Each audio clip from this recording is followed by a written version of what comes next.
Hello, everybody, and welcome to another jolly gathering of the book club. Oh, wait, Christmas is already past. So, yeah, we took a break. We took a break for life to manifest. I gave us some homework, and now everybody's like upset because it's like, what? I forgot. And the homework was to participate to the world from the book and relate to our experiences back in the book club, right?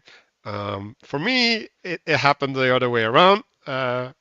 So the book kicked itself in in my personal experience and informed a lot of things I saw in the world. So I kind of cheated on this, I guess, which is probably the proper way, the proper pathway.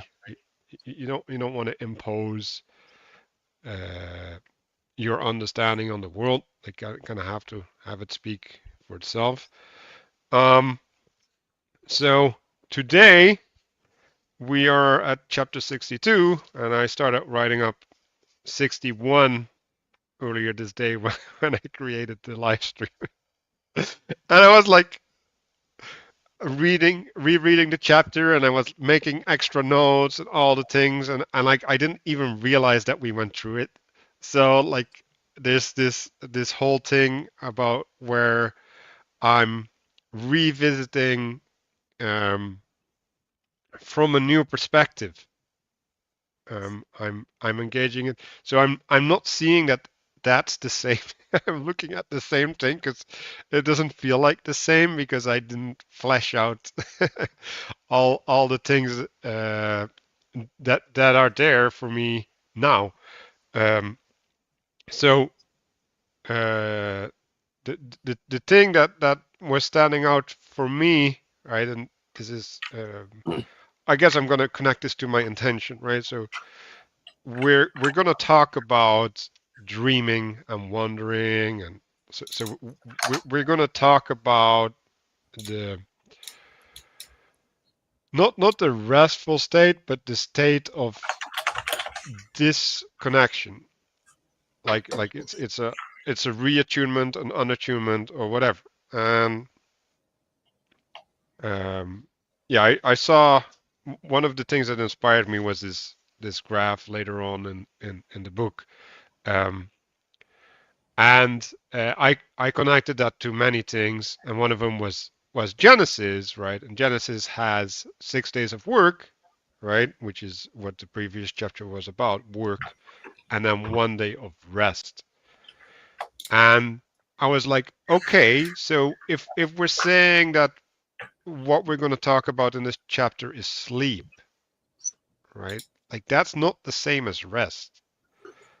And then I was like, okay, so if we're putting rest in contrast to work, then it means that with work you set up a space, right? And so the thing, the means by which I'm looking at things, Daniel, can you mute if you because you're leaking.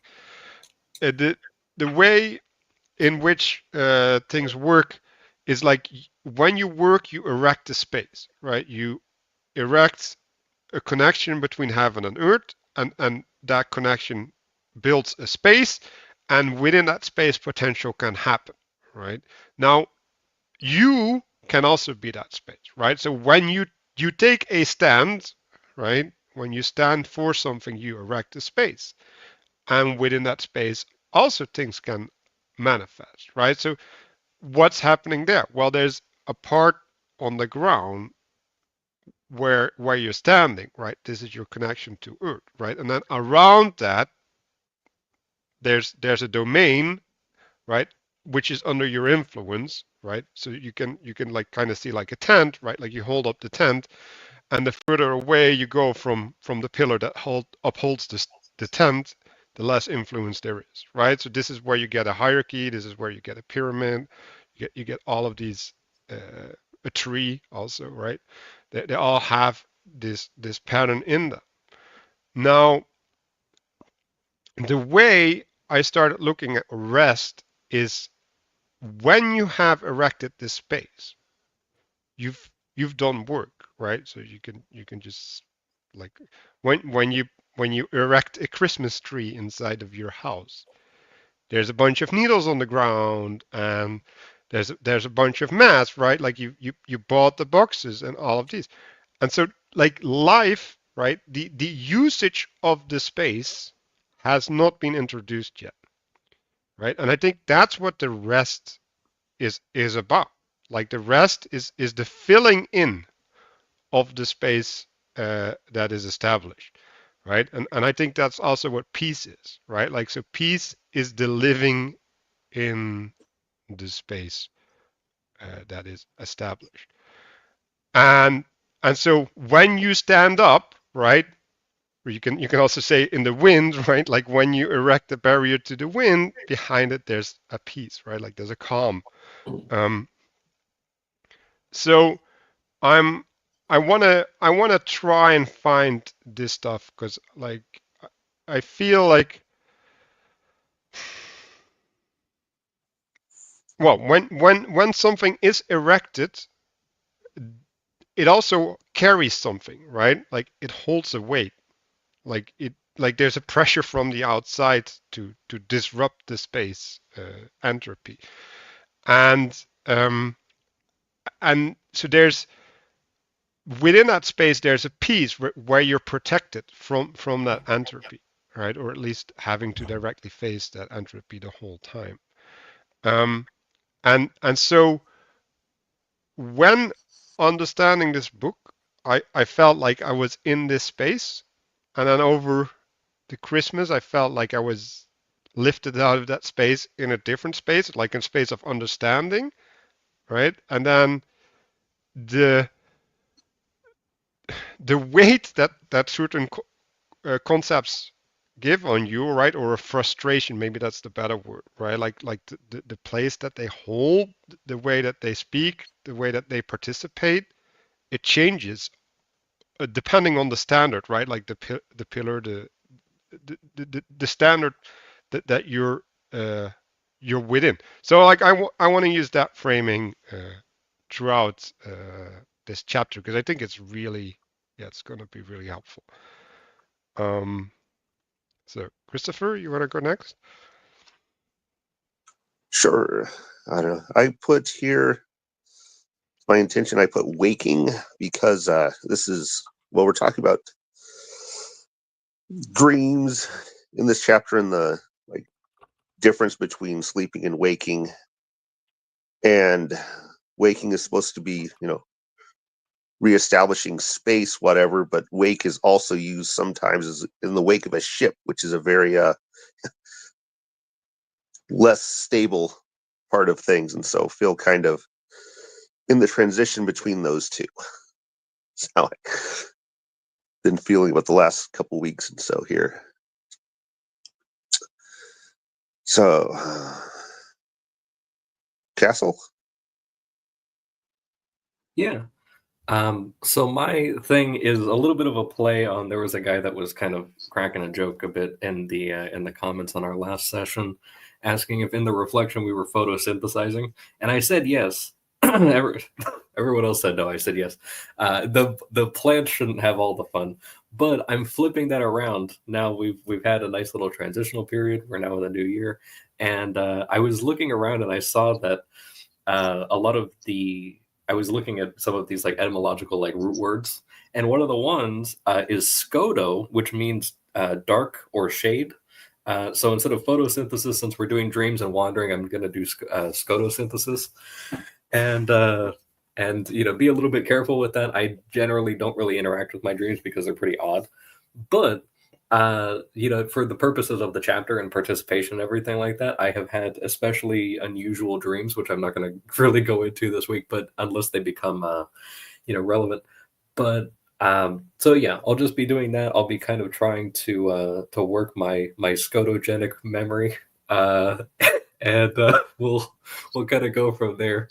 But otherwise, yeah, I'll probably just be cracking dumb puns and then just kind of trying to get a little bit in the mode. And to the point that Manuel made about the homework, of course, I forgot about it actually instantly, and yet it was happening to me the entire time. So that it totally works out. So I'm looking forward to this one. Danny, would you like to go?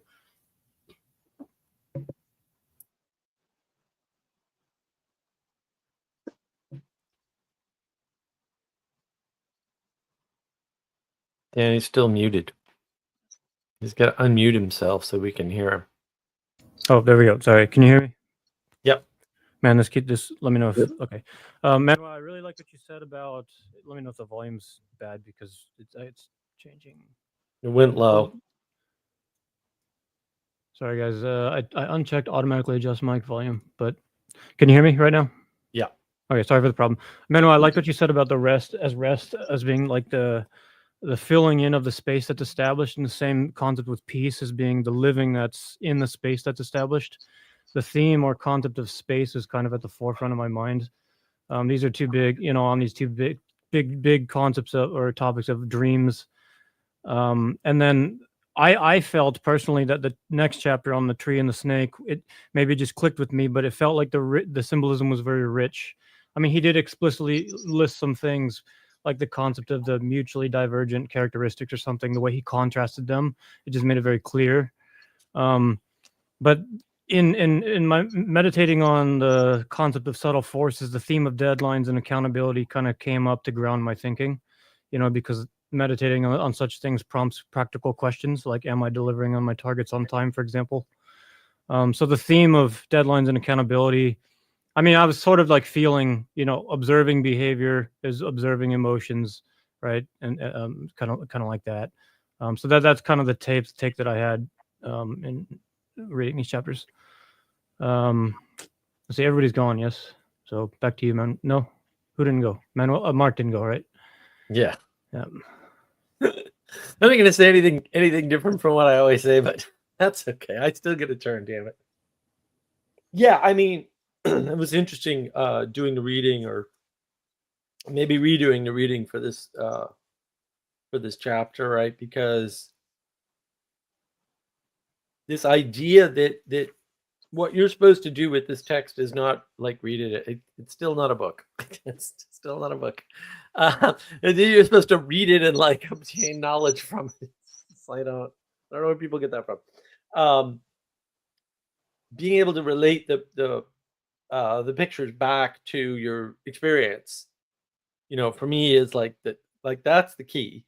And I think the more you go through it, and the more you understand the pictures, and the more you engage with it, the clearer it becomes in your experience. And so for me, and again, I'm mostly here to just kind of see what you guys might be missing and see if I can point it out, right? But for me, the symbolism of the water and the symbolism of the pyramid and the tree are really sort of omnipresent at the moment for whatever reason. And I own 12 acres of land with a pond. So it's like trees and water are in abundance here. And I'm fighting a beaver. So I've been amongst the trees and water quite a bit lately. Crafting water management systems for the overflow until I can get out on the pond and fix the normal drainage system. It's amazing how much clearer things become when you're out in nature with this with the symbols from the book. So I just wanted to kind of make that. I know we've been gone for too long, I would say, but it was necessary. We needed time to integrate and to go be with family and friends and whatnot. So I'm happy that we came back, and that we might even be able to finish this book someday, although I still have my doubts. Back to you, Manuel. Well, yeah, the eternal, what is it? The religio? Huh? the reading The religion, again. yeah. Well, and we've got 12 more chapters, so that's like I think 3 more years at the pace we're going. Exactly. Because the space we established is just expanding and expanding, right? And so we need to include everything. So, oh yeah, I need to display this thing so that you guys actually can see things. So I want to stand still at the first line. God made the human fall asleep. So there's a lot there. So there's falling, right? So there's a losing of agency, losing of space, right? The space that you've created, and now you are under. Well, you're under God, right? Because like God made you fall asleep. Um, so I wanted to stand still at the distinction between standing and laying down, right? So I just pointed at this idea of when you stand, you are connecting earth and heaven by standing, right? Your head is pointing at heaven or at the star in heaven, right? Like your purpose. Um, your feet are planted somewhere or you're moving, right? So that you can take a proper stance under the heavens because you can't properly stand where you're at. Um, so there's a dynamic there, and that dynamic gets lost when you lay down, right? So when you lay down, like I think we want to go to the idea of a tent, right? And like I want to introduce Noah as well, right? So what is a tent? Well, a tent is a structure that stands when you lay down, so that you can lay under it.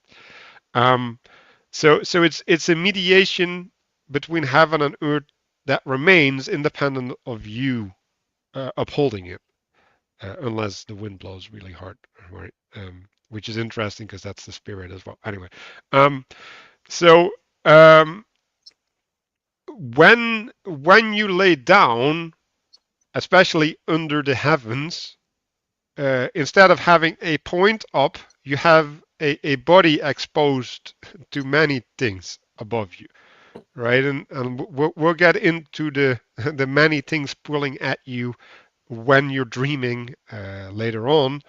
But I think it's important to maybe see what associations people have with this picture, right? And like, what does it mean also for your connection with earth, with the ground? Because you're laying on the ground. Well, maybe you lay on a bed, which is like a mediation with the ground, but you're laying on the ground, which means that you're directly exposed to the earthly aspects, which is like cold as well as well, being spread out, right? So like there might be stones under you because I've had that happen.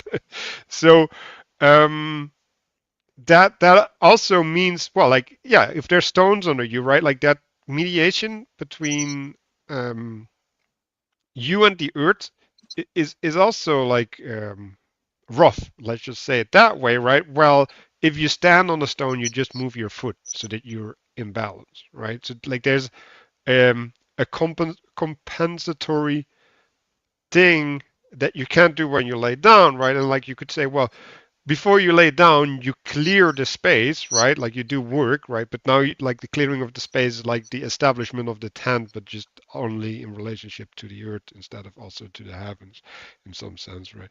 Anyway, so I was wondering if anybody wanted to add anything to that.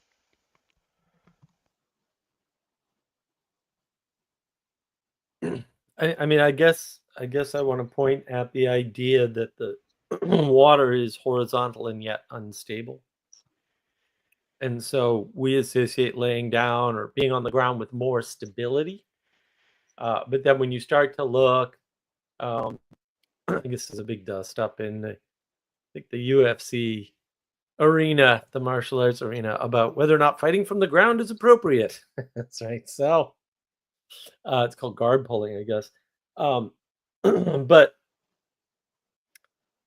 you may be physically more stable when you're laying down, but you're still in the water right? You're interfacing with chaos, and you're spiritually less stable. I think that's what that represents, right? You're more exploratory there.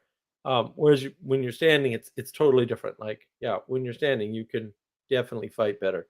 Guard pulling aside, I can beat a guard pull pretty easily, actually, but I'm not going to tell you how, because if you can't figure it out, you shouldn't know it.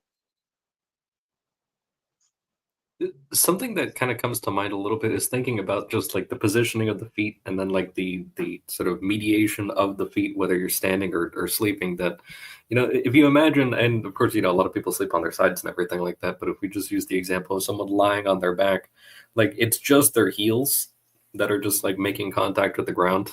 And then, you know, when you're standing, like a lot of times there's lots of these tiny little adjustments that you're making with your toes, or that you don't even think about. So like but when you're lying down, especially if you're lying on your back and you have that full surface area there on the ground, so to your previous point, that you have more of you is exposed upwards, but also downwards, and at least your if you say like your base dexterity, like your toes are up in the air. You know, that they're not making contact. They're not able to, even if you were to move them around, like there's no actual interaction there. And because they're a lower thing, the fact that they're pointed upwards doesn't really do anything, because, you know, it's like, it's not like having your head up, you know, where you're able to look around or something like that. It's like the toes have no function being upright like that. Yeah, so it's interesting. So I'm going to try and translate that a little bit. When you lie down, you are level, right? So it's a disruption of hierarchy. You are also, things are also up in the air, like you said. I like that idea, right? So it's like there's an uncertainty, and in relation to Mark, right? Like, yeah, you have stability on the ground, but you have mobility on your feet, right? So Right. it's a trade-off between stability and mobility. And there's therefore you're committed, right? Like there's a commitment when laying down. Yeah, you need to be made safe because you're not mobile and you're not able to fight effectively, right? Or battle nature, if you want to put it more slightly broader terms. Oh yeah, so when standing up, right, like you're pointing up, like you can say it's a tent, but also an umbrella is a really good. We use that term also a lot, right? Like, so in some sense, an umbrella is also the protection from heavens, right? Like from the flood of heavens, literally even. Yeah. Oh yeah, like I had the when you lay down, like maybe instead of pointing, you gesture up or something, right? Like there's a diffusion of the upness, but also like your look, right? Your side is up. Um, so that's also interesting, right? So there's let's just say that there's a receptivity. Well, we were having talks about having eyes up and eyes down, right? When you walk, you need to have eyes down, kind of to not fall, right? So Right. there's an eyes up element when laying down. Well, that's actually Pastor Paul Van Uclay's some of his best work. Eyes up, eyes down. I wish I had the video. I might have it in one of my lists, but I wish I had the video at hand. It's quite a good video. That's exactly what he talks about. And then there's also this link in here though to consciousness. So I don't know. Are we at that point? Because I don't want to introduce it if you're not done, Manuel.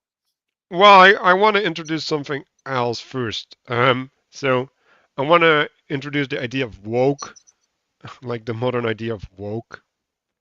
So what does it mean to be woke, right? Like, well, that means that you've erected yourself, right? You're standing for something. Mm-hmm. And so we can go to the pictogram right now, right? It's like, okay, so what's when you're standing? Well, you have sight, right? So you are seeing things around you, right? That's that's a thing that you don't have when you lay down. You don't have an overview, right? So the thing that the woke crowd is talking about is like, oh, look, I'm seeing things, right? But what's the thing that they're missing? They're not orienting, right? So they have a connection to the star, right? They have discerned the star, but they don't have discerned the truth in the star or in the sky or whatever.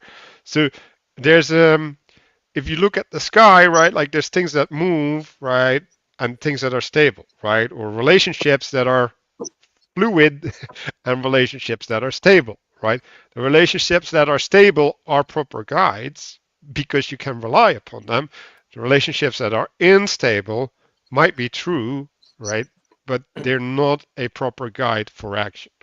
So, like, I wanted to paint this picture. I got more. I don't know what I have, but like I wanted to paint this picture because I think all of these things relate. And when we start going into dreams, like this framework makes a lot of sense from the dreams. So yeah, Mark, take it away. Yeah, so I mean, he brings up this conscious identity, which I actually think is absolute genius way to talk about consciousness in general. I'm like, nobody should talk about it any other way. Maybe this is quite good.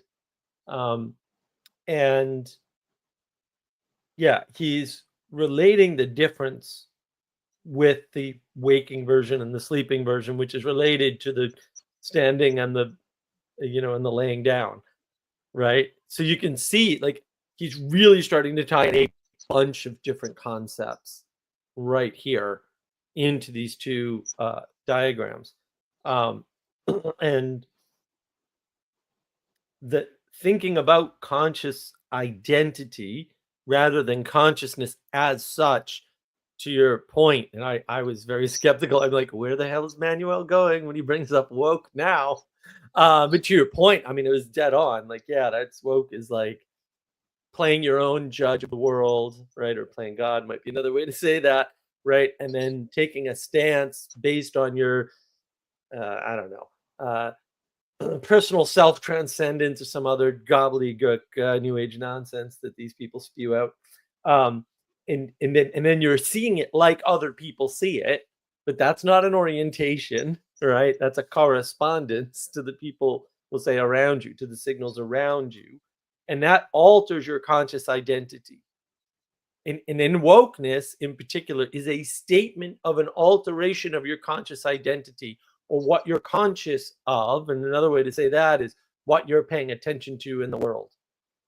So boy, I did not expect this chapter to go there. Yeah, well, I'm gonna make it worse, right? So we like what happens when you become woke?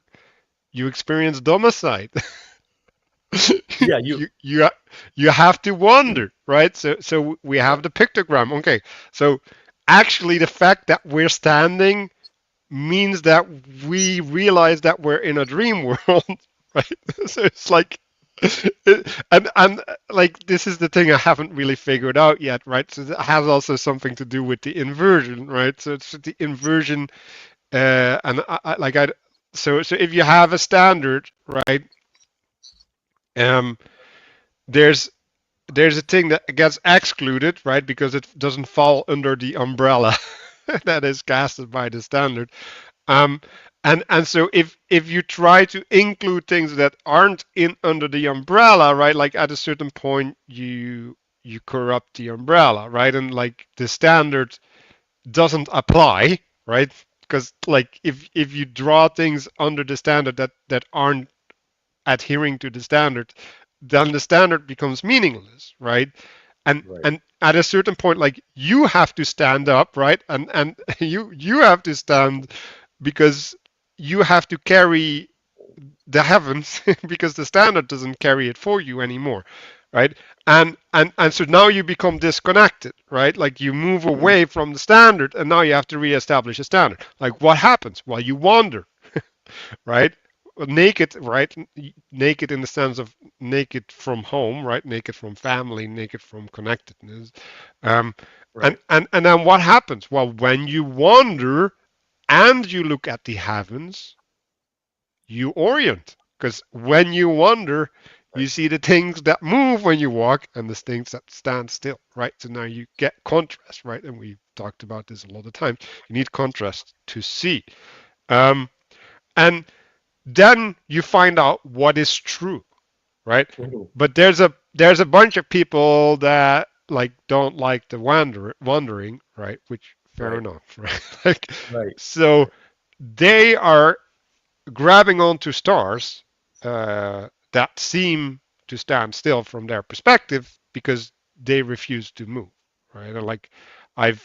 I've seen that a bunch, and I actually had an argument with my parents about delusion. Was it delusion?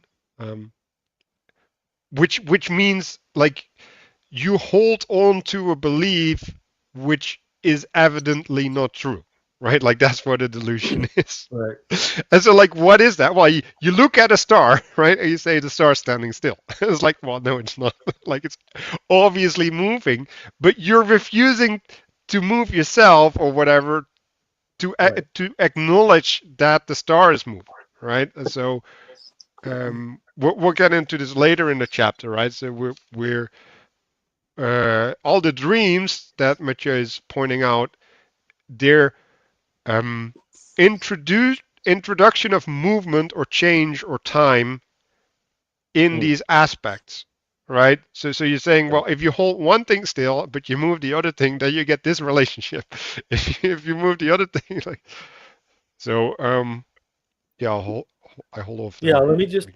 Let me just segue off of that because triggered a couple things. So one, I think, really helpful frame is to say freedom, as it is, we'll say, talked about recently all over the place, is wandering, right? And wandering is domicide. And one reaction to that freedom, wandering, domicide is to your point, grab onto a star that you think doesn't move, right? And then you become dogmatic, or you look like a fundamentalist, or whatever, right? But also, you're stopped. You're not moving. You're not taking action in the world. You're not having the full effect that you could have in manifesting the good and in making yourself better. All of this is the result of this warped idea of freedom, which is actually just wandering and domicide, right? And then the reaction to it, and it's all the result that the you know counter reaction or whatever is, you know, not the same, but is being, we'll say, identified as the same. James Lindsay is another binary thinker who obviously makes this error, along with a bunch of other, like most of the people fighting him also make this error in a completely different way because they all have their different little flat world views of the world, and they're not seeing the vertical causality, right? They are actively and openly denied it. And then they're looking at the people standing still going, well, this is no better than the people wandering. And it's like, well, they're not equivalent. And they both still have problems, but your system isn't going to fix it. So it doesn't really, we already tried your system. It already resulted in the opposite response, right? According to you, which means your system it's trapped, it's stuck. It's not going to work. And being able to dream is the way you get out of that situation, right? Accepting dreaming as a way to interface with this with this stuckness, because dreams give you pretty high contrast. They're not supposed to make sense, by the way. That's okay, but acknowledging them is sort of important. Yeah, so I wanna go off this because it is like the frame that Mark laid out, right? Like, so what do you have? You have a bunch of people pointing at a star that is moving, right, and staying true to the moving star, Then you have a bunch of people that point at a star that's not moving, and they're stable, right? Like they have a tent that is reliable. So if you look at those two people, they enact the same behavior, right? Because they're both holding on to a star. So, like, the identification that James Lindsay has of the woke right, and I like now that I look at it, it's like, well, yeah, it's kind of like, well, yeah, they are awake. So, because they see the stars. So, like, I don't even think that the term is necessarily wrong, but the co-identification with the woke left is completely wrong, right? Because there's an asymmetry, right? Like if you are like if your feet are stuck in the mud because the earth is holding you, which is literally what's happening in at the left, right? Because like the left wants to have certain outcomes, right? Like it doesn't even matter what the outcomes are. Like they want to have certain outcomes, and that means that you're stuck in the earth. Like you're not allowed to move in relationships to the heavens when your feet are stuck in the earth. So like that comes with a bunch of limitations. And to go back to the frame of freedom, right? If you do not possess this boundness to the earth, you can properly attune to the heavens, at least if you can walk fast enough. but um, but that is a whole different dynamic than being stuck in the earth, and that's the thing that James Lindsay is completely missing. And instead, he's just like, oh, look at me. I've identified similar patterns, and the patterns are bad. It's like, no, the patterns are not bad. The patterns can be bad if they are not applied properly, right? Truthfully. So, yeah. Something that came up for me here, just in these sentences that we've just kind of gone over, is that Matthieu makes a point of talking about dreaming being specifically an internal version of exile.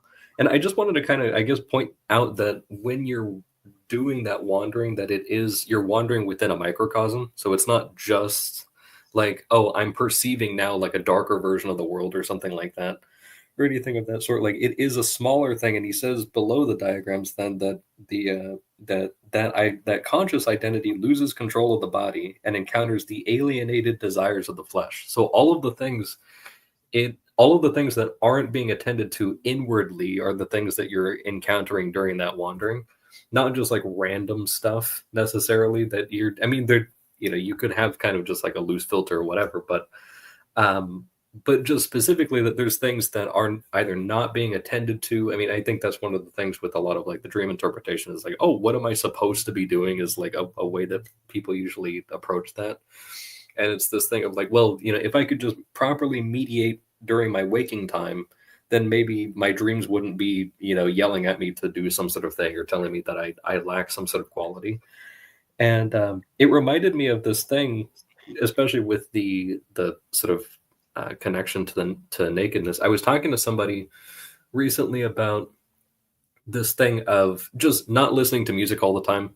And like Marcus talked about this before, just kind of like just take some time to just be in silence, actually just do the stuff, be a little more aware and everything, be able to just actually engage with your thoughts and like not run away from your emotions or not artificially alter your emotions by putting on certain music or something like that. And it's like, this stuff is powerful. I mean, like, you can actually measure testosterone difference in someone that's just watched like an action movie or something like that. And it's like, you could actually do that just by the stimuli that a person is getting.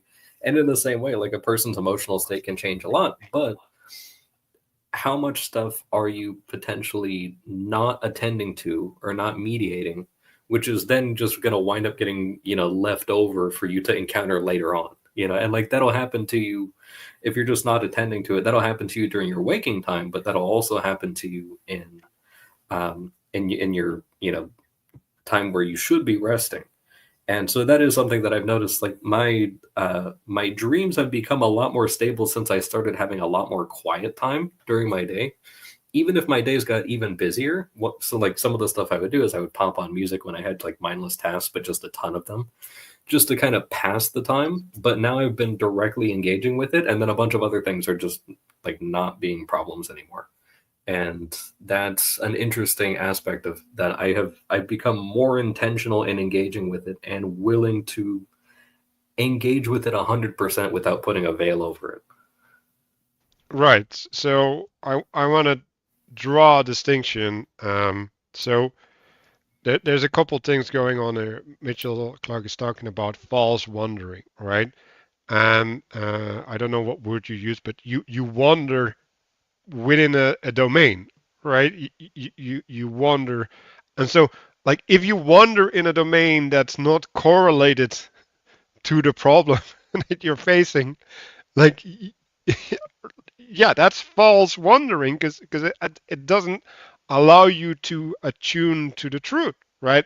And so like what is having music on or whatever, right? Is like okay, like I want to establish a relationship that is coping, right, with whatever is happening, right? But that's a false relationship, right? It's a false wandering. It's a false placement of your emotions because they don't fit to the heavens. Um, so I want to introduce this idea, right? Like when you wander, you cannot embed yourself, you cannot clothe yourself, right? Because when you wander, you don't have a purpose, right? Like you cannot establish proper relationships, right? And this is different than moving, right? Which would be like, okay, like I am within a domain and I move myself around within the domain to the place where I can work or whatever or rest, or traveling, right? So if you're a trader or whatever, you are still bound by a purpose, right? You can still have a cart, have trade wares, right? Like if you go and wander with trade wares, like they they're just weighing you down. To go back to the idea of weight, right? Um, and when you stand, you carry a weight, right? When you have emotions and you're not giving them a place, they are weighing you down because they impeding your manifestation, right, towards your purpose. And if you are weighed down without a purpose, these emotions they can't participate, right? Like there's no place for them to be. And then that connects back to domicide, right? So like when we have domicide and then we experience emotions, then well, like to go back to what the book says, right? Like the desires of the flesh, right? Like the earth is calling, and we can't answer. There's no way to respond to the call. And then the dream will take over, right? Like and that dream will be cast into chaos in a profound sense, right? Because uh, like part of what I see the dream as is as um well as a test space, right? So you can see if there's different parts of the flesh pulling at you, right? So like there's different stars calling out at you from the heavens. Um, then in the dream you hop from one paradigm, right, or one thing ruling to another, right, depending on which one gains dominion over you, and you form a narrative, right? Like you bind them together. So what happens when you walk that space, right? Like that heavenly space, because you walk the heavenlies, and if that happens properly, you recognize patterns, right? You recognize constellations. You recognize connections between one thing pulling at you and another thing pulling at you that are true, right? They are reliable, and so that's a connection that's meaningful as opposed to a connection that's just random, right? Like so that's causation and correlation, right? So you might have a correlation happening, but only by testing, by moving over those relationships, you can find out if there's a causation and what the meaning behind that causation is. Something that sort of reminds me of a little bit is that thing where people with certain kinds of autism have that experience where if they're used to a certain living space, but then the furniture, like, not just is missing, but if some of the furniture has been moved, then it's a completely new space. And there is this sort of thing of like being reliant on a certain mode or a certain arrangement or something like that, or a certain set of conditions. Like, I suddenly, the lights are off and now I have no idea how to get around my home or something like that. And that just a little bit of that, unfortunately, and maybe there's no way to completely eliminate all of that, I don't know, but that there's maybe if you can manage to not be overly reliant on the optional conditions, and that maybe they can have their place at times, that you can have a better relationship to that domain that you're in so that you're not wandering, at least all the time, or that you can kind of regain your stability of, the lights just went off, but then now I can kind of recollect myself and now I know, okay, roughly about here, this is where I'm going to, stub my toe or something like that. Yeah, and I like that, right? So what's a light in your house? Well, that's an artificial heaven. Like it's guidance that is designed. It's purposefully placed. And then, right, like now we can also make statements about houses being true, right? You can place lights in places that actually assist you navigate, and sometimes you can place lights in places that actually confuse you. So there's like there's something, some participation that a house affords, right? And like obviously that also has to connect back to the ground, right? Like your personal grounding, because like you need to reach up, right? Like you need to attend to the lighting, and if you don't have the skills, right? Like for example, if you don't know of artificial lights, that light is actually a source of fear, right? So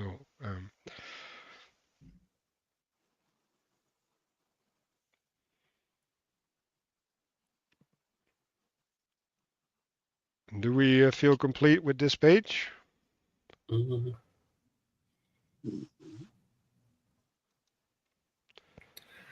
Well, we have, I just wanted to mention that he says that they're not just random images and feelings, they're a confused narrative of death and resurrection.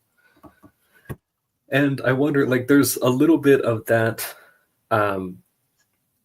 You get kind of like the microcosmic thing where you experience like, suddenly like there's that feeling of falling or something like that, or I died in my dream and then I woke up or something like that. And it's like there is a sort of there's a reverse thing that happens. I don't know if anyone's had the thing. I had this week where it was kind of like you wind up like something happens where you die in the dream, but then you just come back and you're still in the dream and you're aware that it just happened. It's like, oh, I'm back. It's just like, and it's like, oh, let's do this again. And I became like aware that I was in the dream a little bit, but it wasn't like, oh, now I can lucid dream or something like that. It was like, okay, back to the narrative.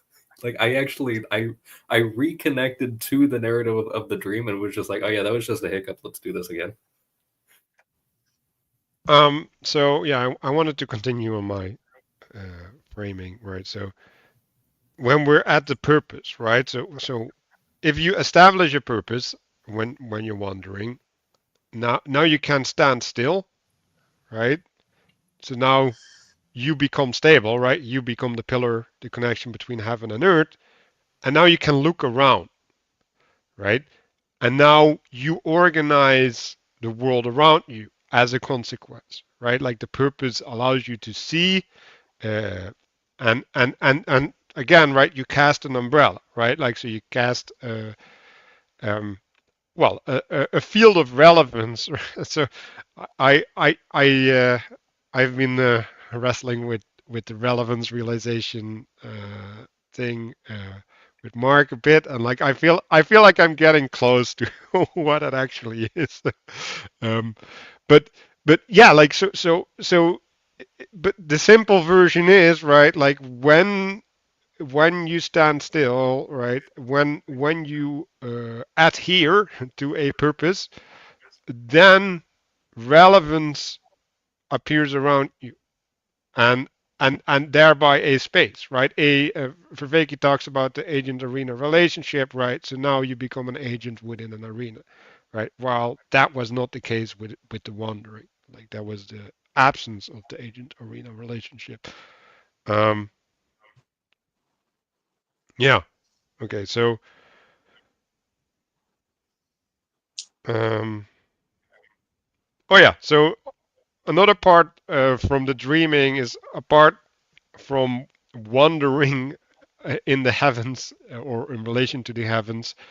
Uh, it also exposes you, right? You get to adhere to these principles or whatever, or these passions, or the things that guide these passions, to familiarize yourself with them, right? So we talk a lot about participatory knowledge, right? You develop participatory knowledge in the dream as long as you, I guess, you're not in a state of fear or something, right? When you like, because if you deny the dream, like you're in a nightmare, and I think there's a requirement for openness or something in order to be exposed to something, because else it's you project onto it, right? You can't participate with it. Um,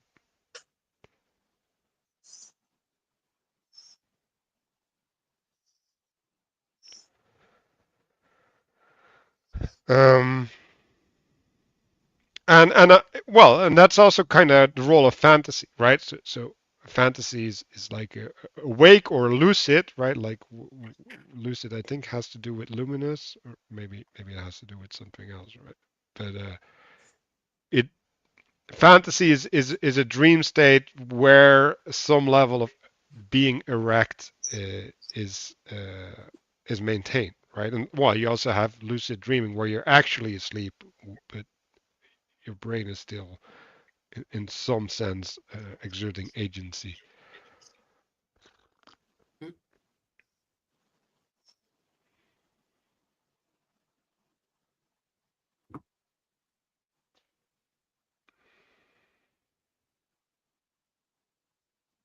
So the the second graph in the chapter, the going into exile and the falling asleep, uh, also has to do with grounding, right? Like I think we talked about this last time, maybe not, right? But like losing heaven, you don't ground yourself in heaven, you anchor yourself in heaven. And I would call that hope, because hope is symbolized with an anchor. So the significance of an anchor is that it's a rope attached to something that embeds itself. So the rope allows movement while still maintaining a connection.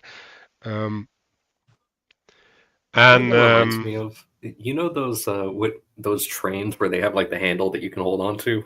You know, yes, it just kind of reminds me of that, where it's like, well, it's important to stand, because otherwise, if that train is moving around and you raise your legs up and just hold on to that, at that point, you're just a weapon to everyone around you.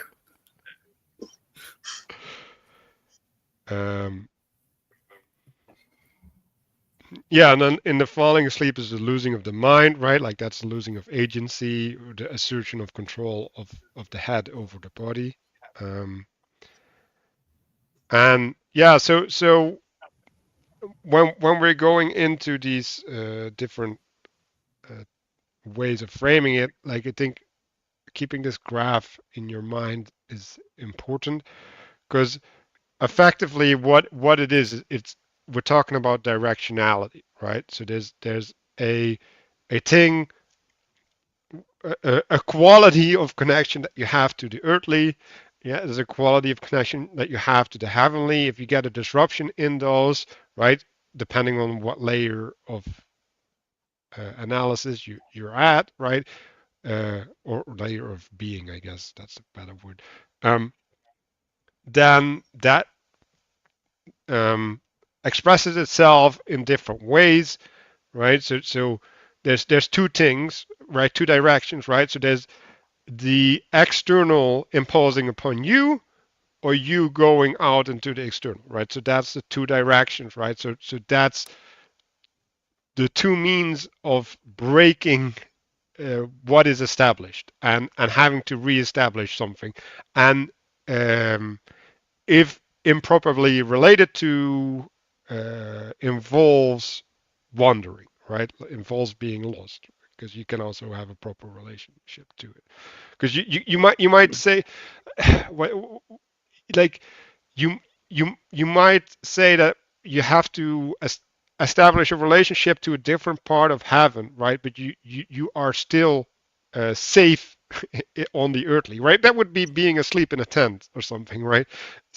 Like, there's a healthy way to go through that process, but there's also an unhealthy way, right? And I think the dreams are in some sense the safe way of the unhealthy way, or at least the dreams that he's talking about. uh,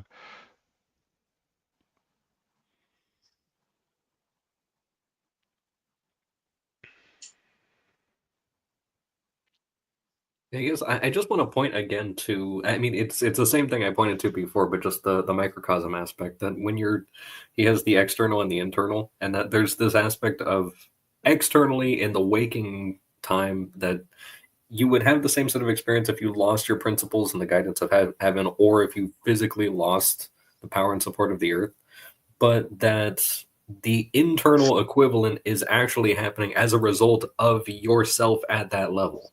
So whatever level you're at when you're experiencing the external stuff, that has now become the macrocosm when you're in the other things. So there is sort of an importance of the mediating those different layers, and that the one layer directly influences the other, which we've talked about before. But I think there's an interesting aspect of like having your waking condition like happen to you as something that's above you in your dreaming state. Yeah, and this diagram's helpful, right? Because again, he plays a lot with perspective in the diagrams, and what's being sort of emphasized here is the fractal nature of reality, and how you can just take the patterns and overlay them into your point, Castle. One thing that people don't understand is why, we'll say, your physical actions would affect your heavenly status or something. Well, this is why, because it's all connected, right? The fact that you can't, quote, see or sense or understand in the way that you want the connection doesn't mean anything. Trust me, it's there, right? And you see the results of it all the time. Unintended consequences, we call them second order effects. There are other labels people use for them, but yeah, I mean, those are just the statements that there's connections there that you're not aware of. Whether they're visible to other people or not is not actually relevant either, but people get confused by that.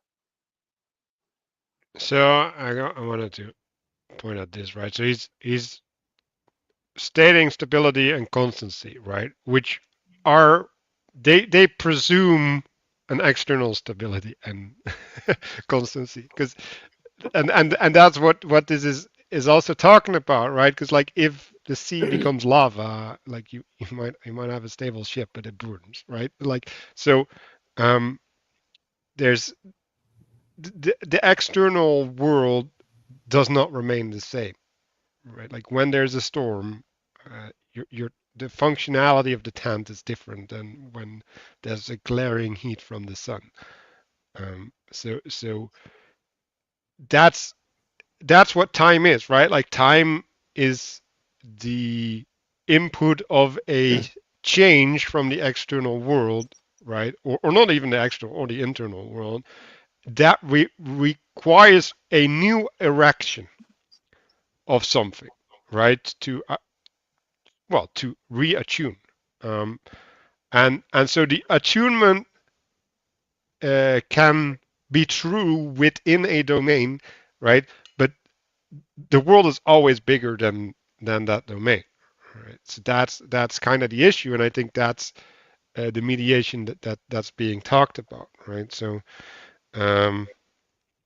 I made some relationships. So the external, I connected to context on the principles and guidance of heaven, and the power and support of earth is a sustenance, right? Like there's a sustenance from the external world that allows us to be, and either of those can break, and those have an influence on us. And the internal one is at the top. It's agency, right?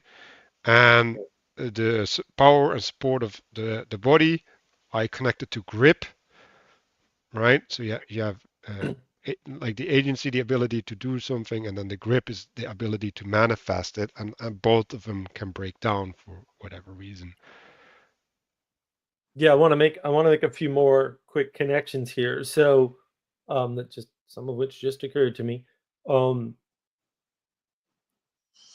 top ones here are context, the bottom ones are content. And you notice the inversion, right? Because information and authority of the mind, for example, is ethereal, right?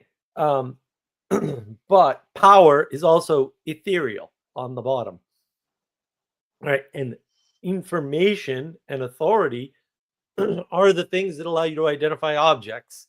And I have an animation on this that I have to edit someday.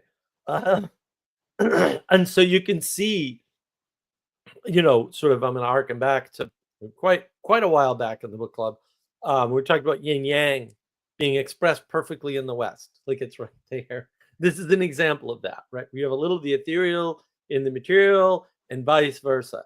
And then I'll also just quickly point at the relationship. It's sort of implied here, right, between going into exile and falling asleep, but also the relationship between that larger frame and the smaller frame, right? The external, so the larger frame, and the smaller frame, which is the internal here. And losing mind, heart, and losing body. And I'll just point you to a certain fake news virus scam and tell me why that would all work so well. Because there's coincidence, and then there's this, right? So I just if in case you think this isn't useful, you can map it right back, and it maps pretty darn well in what you might rightly feel is a frightening way, and that's maybe that's correct. Something that comes to mind actually was really interesting, where you talked about context and content, and then that the difficulty of making that identification at the lower layer. And I was thinking about this. So I have a silly example, but then just kind of thinking a little more practically. So when I was a kid, I remember there was this brief dream that I had where I was like surrounded by cars that had like just roaring engines, and I had no idea what to do. I was just completely surrounded by these swirling cars and everything. And I woke up, and I remember that my family and I were traveling, and not far from me, and so a lot of us were sleeping in the same room in separate beds, and not far from me was my grandmother snoring like a V8 engine, and so it was happening simultaneously through the layers, but my ability to identify it, the relationship was basically the same. Like I would feel the same way if I was right next to an actual V8 engine versus her snoring in that moment, as like a 5-year-old or whatever. But thinking about this thing where if you have now looking at higher up levels instead of the personal and then like the interior personal or whatever we would call this, if you look at something like the communal layer down to the personal. So if you have something where I think about, there are times that I would work in a place and there was a leader that people perceived as weak, and maybe they actually weren't, but there was so little communication actually being done between the layers of leadership down to the people who are at the bottom, that it was perceived that, and then you would find out from like a third or fourth hand source that something had happened at the higher layer. And then everyone starts filling in their interpretation. And because no one from the higher up level would actually go and mediate and say, no, actually, this is the truth of it, it would be allowed to sit sometimes for weeks. And so it would essentially become functionally the truth unless proven otherwise. That it was just agreed upon that, oh, this is what it is. It has to be this because we said it, we brought it up, and no one corrected us. So it's got to be. And then a lot of times it wouldn't be. But there is that sort of importance of like getting the better view or somebody mediating in between those layers.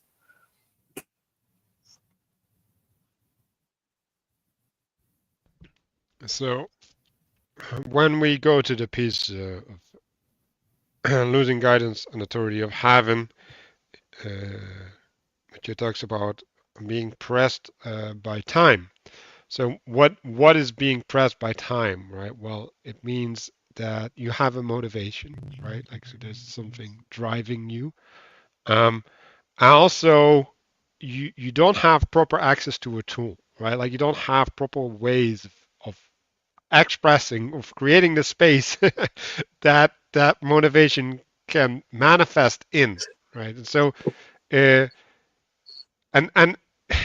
well, I don't know if I want to go into it now, but like I'll just make a promise of the future, right? But this motivation is a space in translation, right? So it's not a space that comes down from heaven and gets to be participated in. No, it's a place in movement, so that there can be a form of movement towards a purpose, right? So I'm still thinking about it, but I want to connect the four causes of Aristotle, so that like one of them has to be above, one of them has to be below, right? And then one of them has to be behind, like as the driver, and that all gets pulled into something, right? And the nature of what it's pulled into and the way that things function on that domain is different than it functions in all the other domains, because it,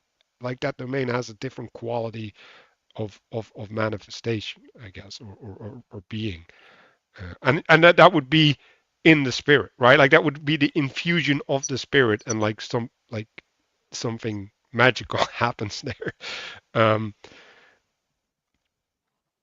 And so we're talking, he's also talking about no longer benefiting from the guidance of the higher principle, right? So a guidance of a higher principle, you guys were talking about light in the comment section, right? The guidance of the higher principle is a way to shed light on the action, right? So that you don't perform the action in the darkness. No, like there's intelligibility that you can act from or within, right? So you could see it as like a street light, right? So if you want to tie your shoe, you can do it under the street light or away from the street light. So if you do tie your shoe in the guidance of the street light principle, then things are a lot easier than when you do without the guidance of the light. That doesn't mean that it's impossible without the guidance, right?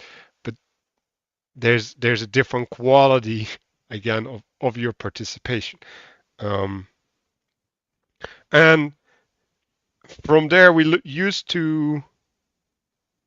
move towards the idea of law, right? So God's name, right, which would be God's principle, and from the principle there's a space established within under that principle with certain rules, right?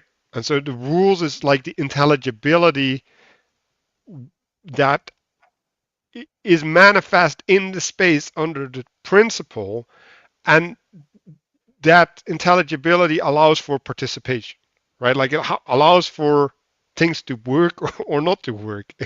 It's like a standard of manifestation. And so a different way to talk about law, because that's the word that's being used, right, is the rules within a structure, right? So within that structure, that rules apply, and outside that structure, they don't necessarily apply, right? So there's an internal logic that allows for an order to be established within that domain. Maybe that's a better word than structure. And so, well, we can go into law, but I think it's important that there's two ways to participate in the domain. So there's a way to participate in the domain where we're relating to the law, right? So if I enter a country and like I follow the law of the country, I don't run into trouble. I get to make certain connections within the country without being frustrated, right? And you could say, well, like there's also a cultural law, right? And if I follow that cultural law as well, then my embedding in that country improves, right? So there's different layers of law or different consequences to breaking certain types of law, right? So one of the laws related to connection, and the other one is related to allowance, right? If you break the law, like you go to prison or you get removed from the country or whatever, right? So there's different levels of consequence, right? And so you can mitigate being rejected by following the law, and that allows you for a certain relationship, right? But the other thing is you can connect to the whole. So if you connect to the principle that sets up the domain that you're participating in, and you are adhering to that principle, you are automatically following the law, right? Because like the law is implicit in the will of the principle that you're participating with. But if you're relating to the whole, you find your place because you're not looking at the thing that gives you your place, right? Like, and that's a completely different relationship than following the law, and that allows for a certain participation. And I think having this framework is really useful to see like where things break down in society, right? Like, because like a lot of times this law abiding, law reasoning type of thing, while maybe correct, is not helping the whole to manifest, because it's no longer relating to the whole, it's no longer discerning the whole, and therefore it's not allowing to participation in the whole.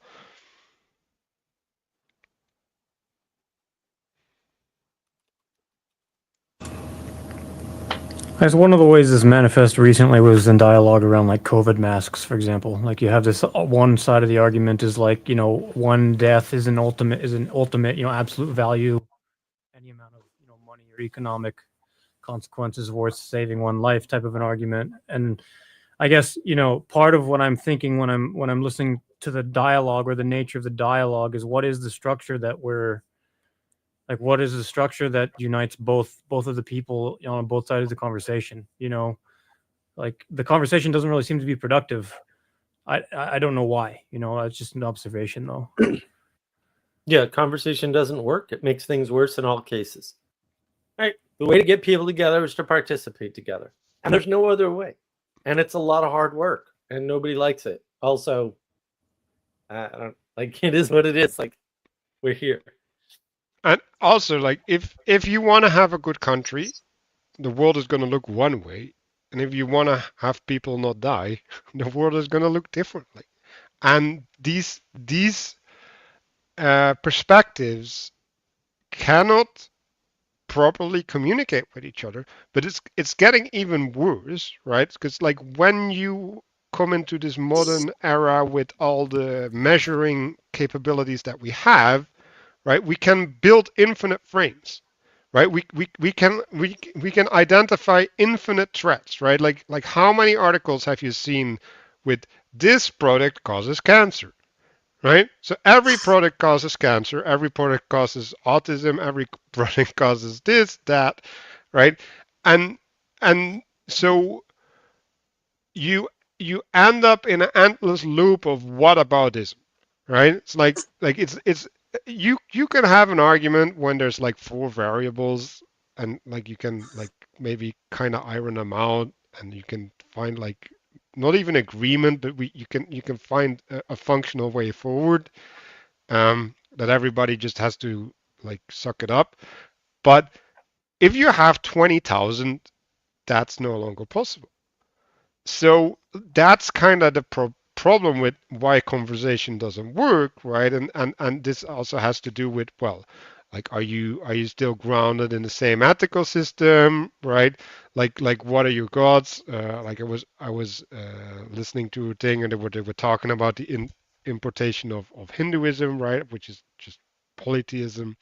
And so this idea, right, is like, well, how do you hash out an argument when you can just hop gods, right? Because like if you're in polytheism, the right answer is to worship a different god. It's not to solve the problem. Like the way that you get to an answer is completely different because you're no longer seeking for union.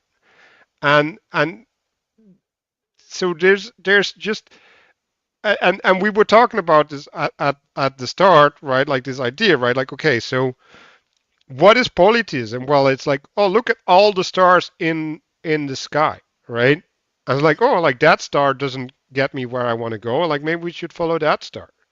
It's like, okay, fine, but like, who put the order in the stars, right? Like, what is it that the stars ask of us in order to follow them? And it's like, instead of asking the individual star what that star asks from us in order to follow it, right? Like that's kind of the distinction. Um, and this has to do with also with like how much are you able to see, right? Like if you have bad eyesight and you look up at the stars, you see like 5 stars, and like how are you going to navigate the complexity of, well, we can see the picture behind us, how many insane amount of stars there are, and the things that they could tell us, right? Like just potentially. But if you just see 5 stars, you're never going to be able to reach the complexity. But that doesn't mean that the complexity isn't there. And and that's kind of the problem that we're in, right? And it's like, well, all the people who see 5 stars, they don't believe that all the other stars exist and that they're connected, right? That's the other thing that they're not believing. So that problem is insurmountable. Well, and we get very confused, right? One thing that might probably isn't at all clear from this particular diagram is the things that are smaller than you have better information on, better knowledge of, and better understanding of. Right?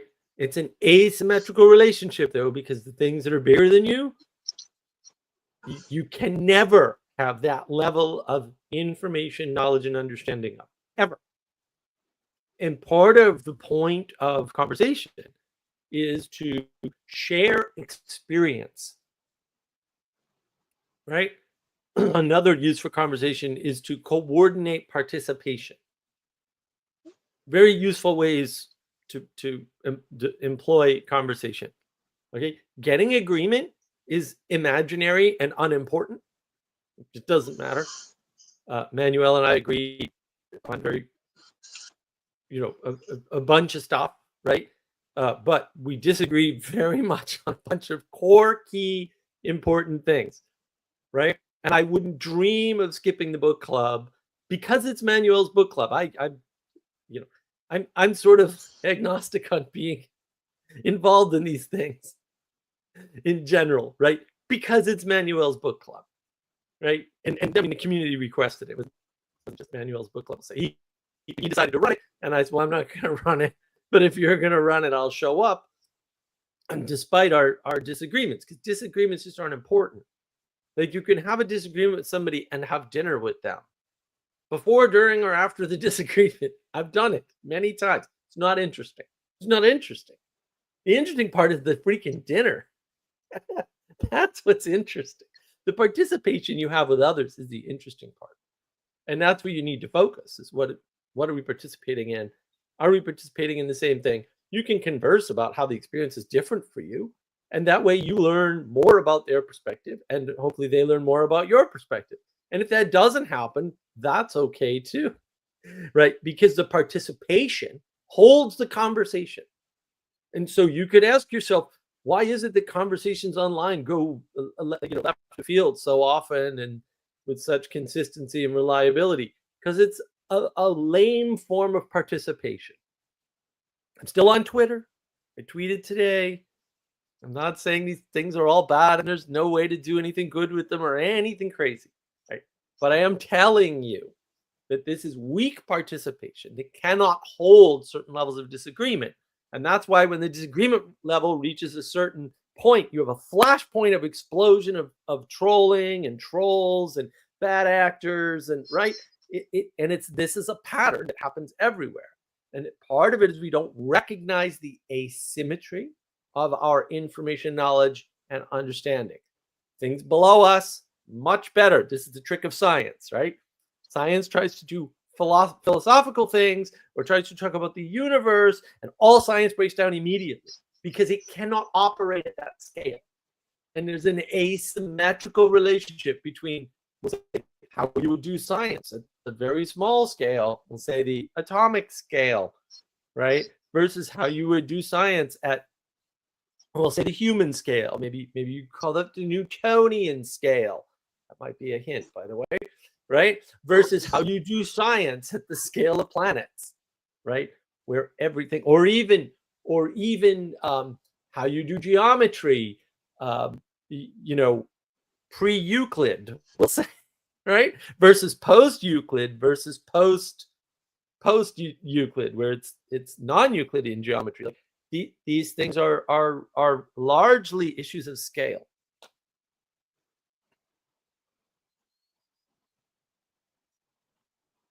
Yeah, and I think we, like, I want to, I guess, introduce this idea of the law again, right? And like the law is applicable in a domain, right? And one of those domains is conversation. So in order to participate in the conversation, you need to follow the law, right? And like Paul van der Klee seems to think that in online conversations there's different laws than in offline conversations, and it's like, no, like they're not different laws. The enforcement might be different, but they're not different laws. And this there's, well, I've been thinking about forgiveness, right? And forgiveness has to do with the ability to adhere to the whole, right? Or to that which well, to the domain of the law, right? To the domain where the law is established. And so when someone says something stupid, right? Like, I can forgive that person because I trust them to maintain an adherence to the law, right? But there's also ways in which people say something stupid that I don't trust them to maintain an adherence to the law, right? Which would be like trolling or whatever, or gaslighting.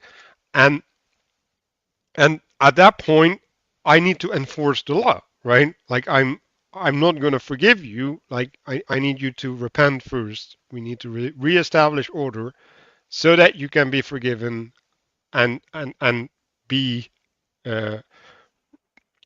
well, you can repent or be redeemed, right?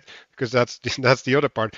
You can be redeemed by being reintegrated into the whole. So you're cast out, right? And I think it's important to realize, right? These things, they've already happened, right? Like, when someone commits a crime, the fact that they're convicted of the crime is something that happens after the crime has been committed, right? Like, it's just an affirmation of something that's already true. And we kind of flip this around often, right? Like, it's innocent until proven guilty. Like, no, someone is guilty. We just have to do the establishment of the guilt, right? and in that process of establishment, we can't assume that someone is guilty because then we mistreat people. But that's a different problem, right? Like the crime still has already happened, right? Like, and someone did it. And I think when we approach these tensions, right? Um, like we get into to domains like victim blaming and all sorts of things, right? And and um, they disrupt the primacy of the order. Like that's what's happening, right? So in the Netherlands recently, they wanted to have victims have their say during a trial, right?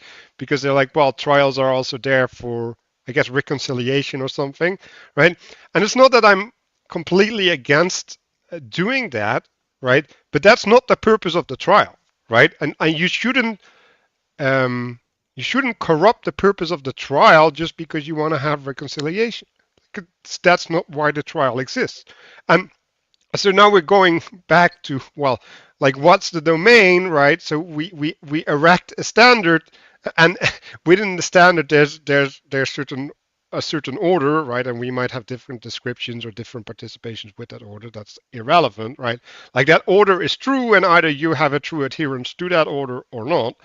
And then when you start bringing in other things, right, other purposes, things that don't fall in that domain, and you pretend that you can still maintain that domain, now you get into a confusion, right? And so this is a thing that like I kind of want to talk about. It was like, okay, like so like when you establish this domain, right, and like this is the postmodern move, right? Like they want to drag in things under that standard, right? Because they're excluded.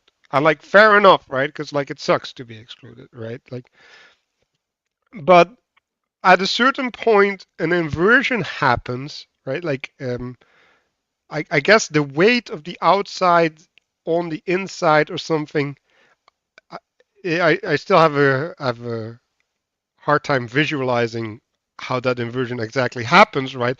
But then also the standard uh, does the opposite of what it does because it's applied on the outside or something like Right. maybe the boundaries are stretched. Like I just don't know how to look at it. Well, and I think, Manuel, I want to slightly push back and say, law is great, and you need law, and that's important, but that's one layer up, right? What proper conversation needs are, proper sense of roles, rules, and hierarchy, and the way into that. And I'll have to do a little plug here. I apologize. Is politeness, right? You need a starting point, right? A set of rules. That would be politeness. I know politeness isn't stable across cultures. It's not supposed to be. That's okay. It might not even be stable across locations within the US. That's also okay. But the politeness standards exist for a reason. And I'm going to have a talk, hopefully, with Rachel Fulton Brown about this on navigating patterns at some point soon. The importance of politeness, because I don't want to say it substitutes for the law, because it absolutely does not substitute for the law, but it one layer down, it serves the same or a similar purpose at the lower scale. And one of the things postmodernism does is it flattens the world or collapses the world. I talk about the flattening of the world all the time. That's a flattening of the world where you're like, oh, we're going to solve everything with law. And it's like, law is not supposed to solve everything. Law is supposed to solve a certain set of problems at a certain layer of reality in the hierarchy, right? Like there's a hierarchical order, and that hierarchical order gets enforced differently at different layers of the hierarchy. You can just pass laws for everything. It doesn't make any sense to pass a law to say you can't be autistic and think that's going to fix autism, right? Because it's not going to happen, right? But we've already passed that point, by the way, where people have suggested things equally silly. And if you haven't seen them, that's fine, but they're there, right? Or they're trying to pass laws to mediate. And it occurs to you, Emmanuel, with your little story there, it's like, court is not a public shaming thing, right? What they're longing for in that request is public shaming, right? Bring public shaming back or something, which is a very strange thing to do. Although I understand why it's there. Well, so it's yeah, interesting that they getting that. outlawed it in the human rights, right? And they want to bring it Yeah. back. Well, that's the danger with human rights, but because, and this is where it always ends. And I tweeted about this, I think this morning actually. People don't understand. You don't have a good definition of human, and so when you go down the human rights path, you're going to end up tripping over what is a human, right? And then because people are not equal, but you can't apply rights equally anyway. It doesn't make any sense. Like I can't say, you know, you can't apply anything, any kind of rule or anything equally, right? I can't say something like, well, everyone has to be able to read at a 12th grade level. Well, what if they can't? This is not good, right? That's not fair to the people who can't. You know, I mean, at my standards would be so ridiculously high, most of you would completely fail. You know, and I hold myself to my standards, and I try not to hold other people to them. And if you think otherwise, boy, you should come and talk to me about my standards.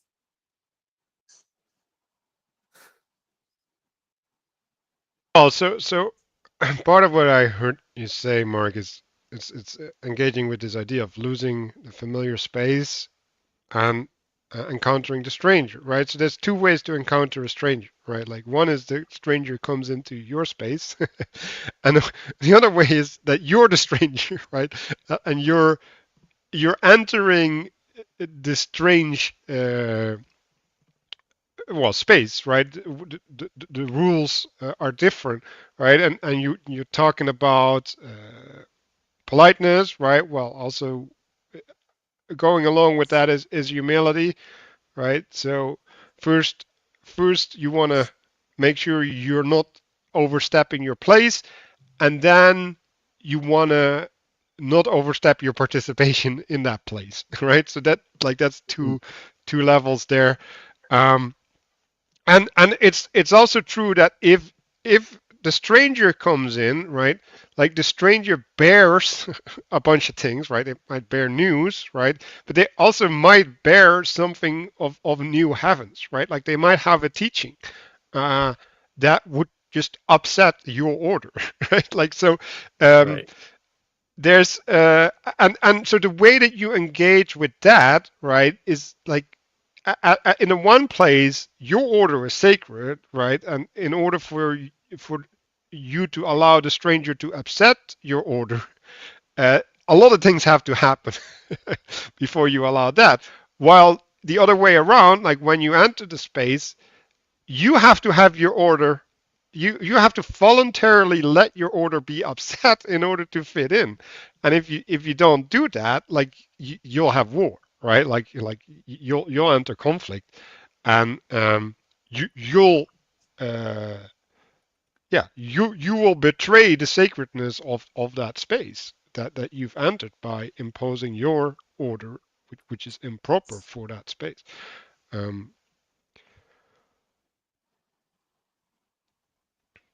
and to go to the thing above, right? Like losing the support and power of Earth, right? Like you can see that as, well, you have an established order, right? Like, and then like literally a flood happens, right? Like now the streets are no longer like traversable by car. You have to actually use boats on the street. And when you become Venice, right?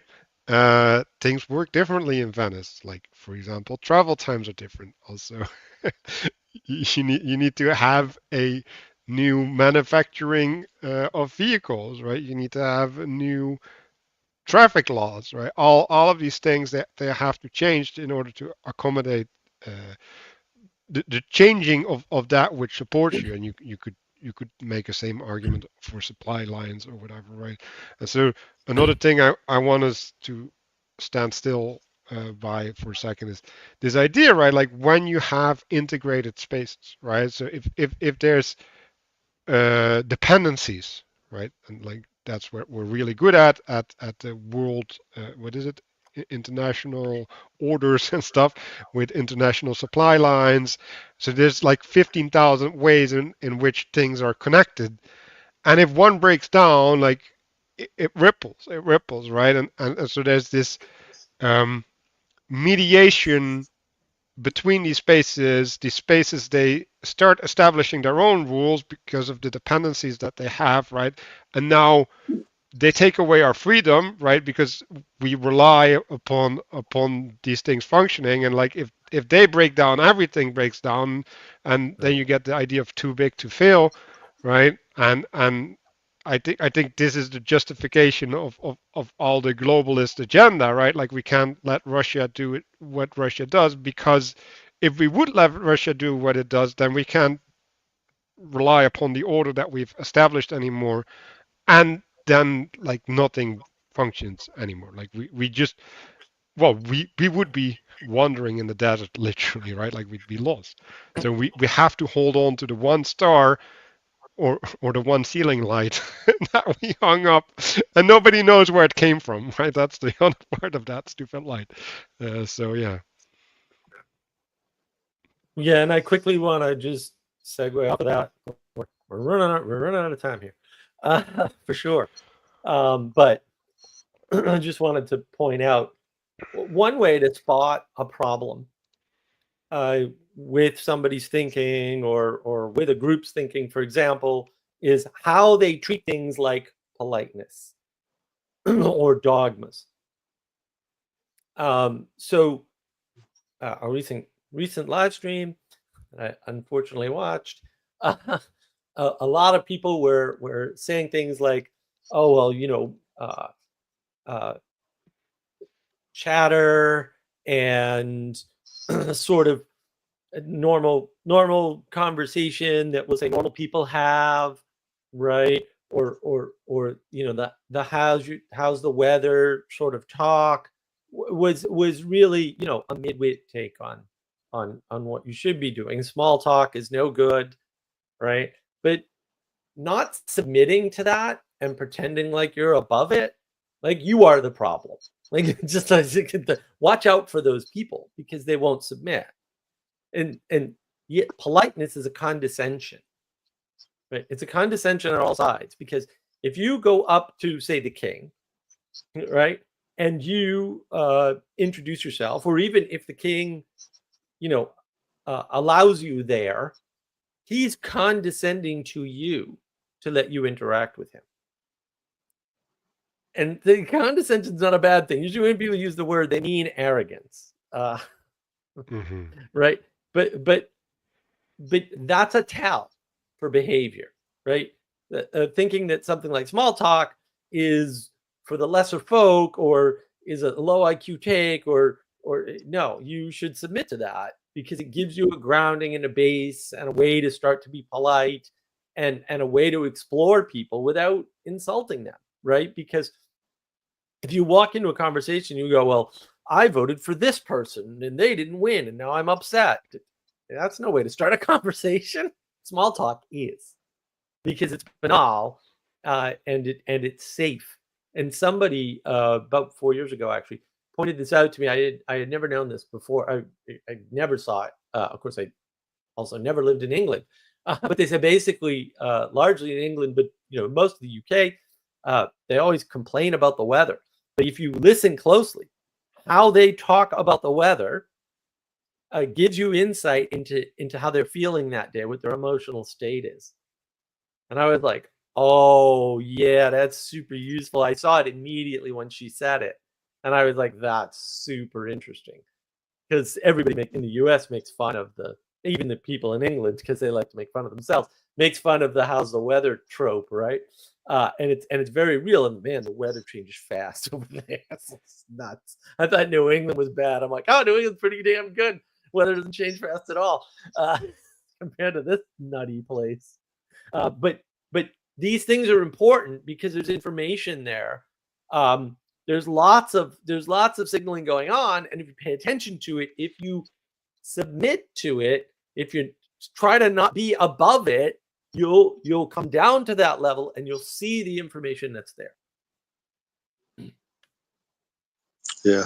What you're talking about here with politeness and all is the diagram here where has the arrows going from, familiar to stranger, and what you're talking about is kind of like the way that the arrows would go in the other direction.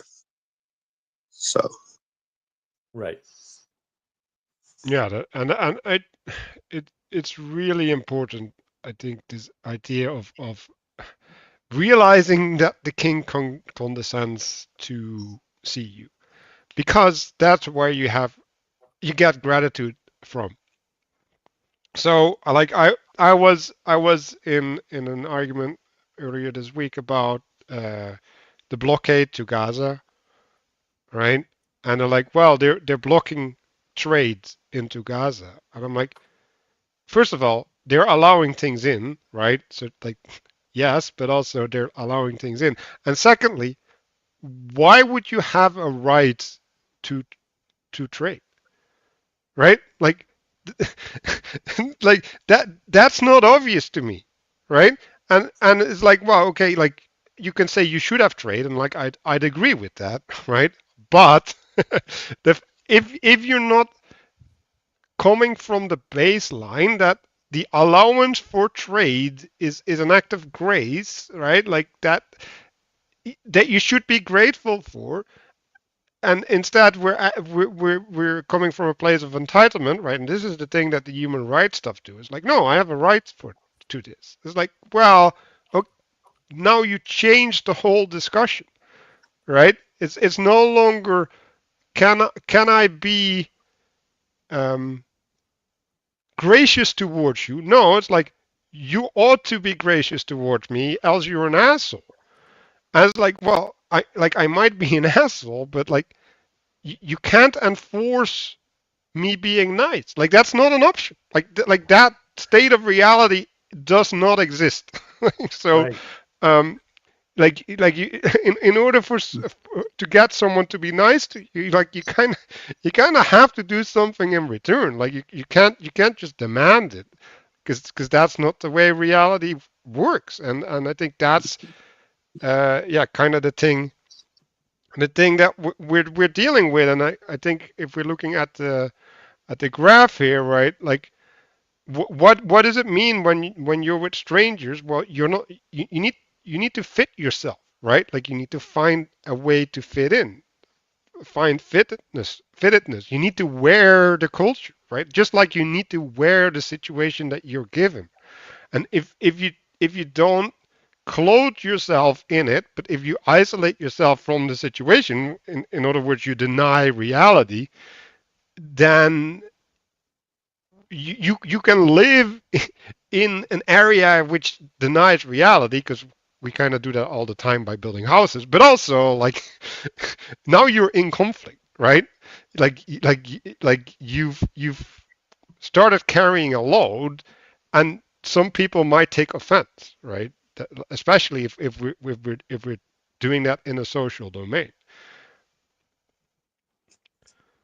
Yeah, I wanted to make some kind of high-level comments that are connect a lot of things that we're talking about. Manuel mentioned the Netherlands justice systems and reconciliation.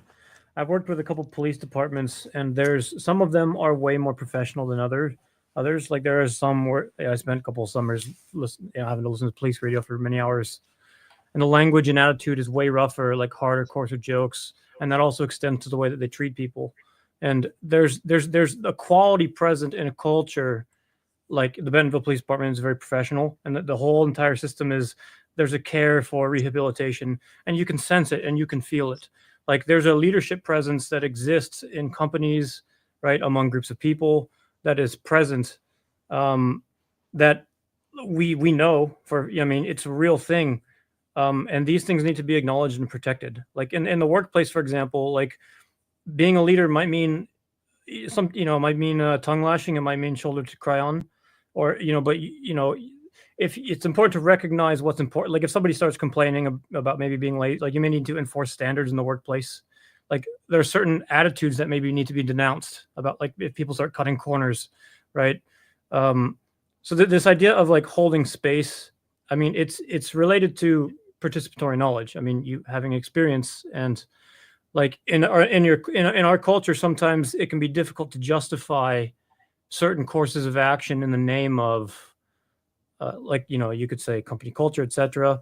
But I mean, these are real things, and like there's an inherent responsibility with your presence in your everything you're related to, whether it's workplace, family, etc.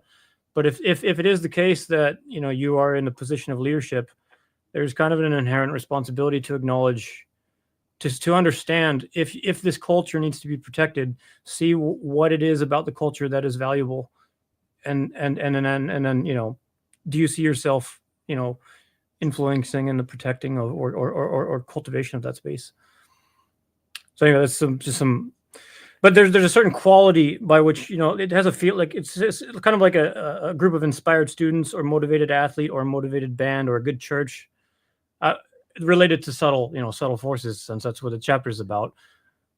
That's kind of, I guess, how I'm connecting this to my initial intention of deadlines and accountability, is like you perceive the quality of some of these things in certain ways, and then there's the bridge. You know, one bridge is manifestations of leadership. Right, but that's a judgment call, right? And also, we also have to realize that But it's leadership inevitable. has. But it's inevitable. I mean, discernment. Yeah. Like you mentioned earlier, the idea of like holding one rung still and changing lots of other things, right? You have to. It's important to be. This is related to the idea of being humble, and like Jordan Peterson's clean a room, being humble enough to look low enough. Like, understand what you're holding in place. I mean, you have to have axioms, right?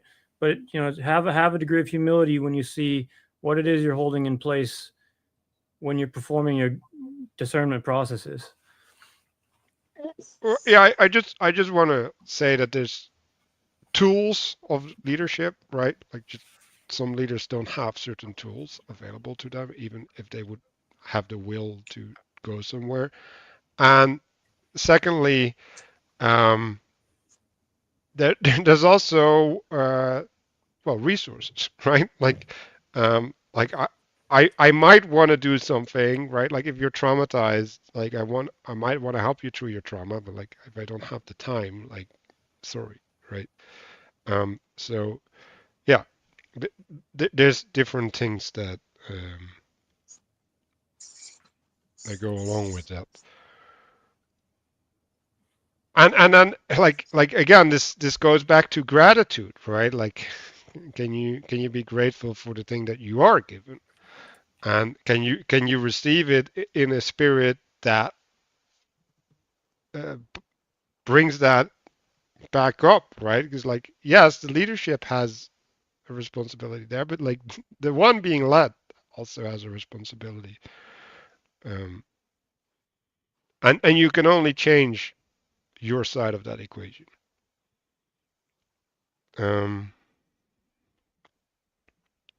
So with the ascending and the resurrection, so to surrect something is that you stand up, right? Like, that's to stand up for something, right? And resurrect means to retake your place. So that means that you've fallen from your place, and but that also means that you previously occupied that space, right? So that also means that you have familiarity with that space. And so surrection versus erection is the erection is something external, and the surrection is participatory. And they both occupy similar functions.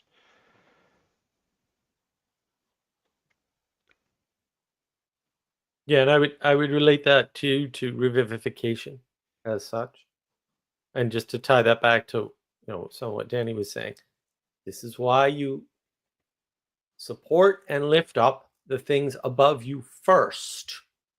Right? You don't raise up the lowest to make everything equal. That destroys the world. Don't do that. Right? You support the things above you first and raise them up first. And then when that's been done sufficiently or sufficiently by you, and maybe you can't participate, then you can go and deal with the people, we'll say, at your level, and then you can go underneath you. And it's inherently unfair. Yeah, the world is inherently unfair. That's true. This hierarchy. So that yes.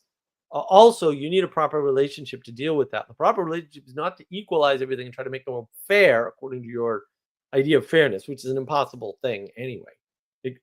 The idea that you have an idea of fairness is an impossible thing. You don't. You may think you do. You may have been told you. Not going to happen. Right? It's not possible. Any standard you come up with is going to automatically be corrupt. Automatically.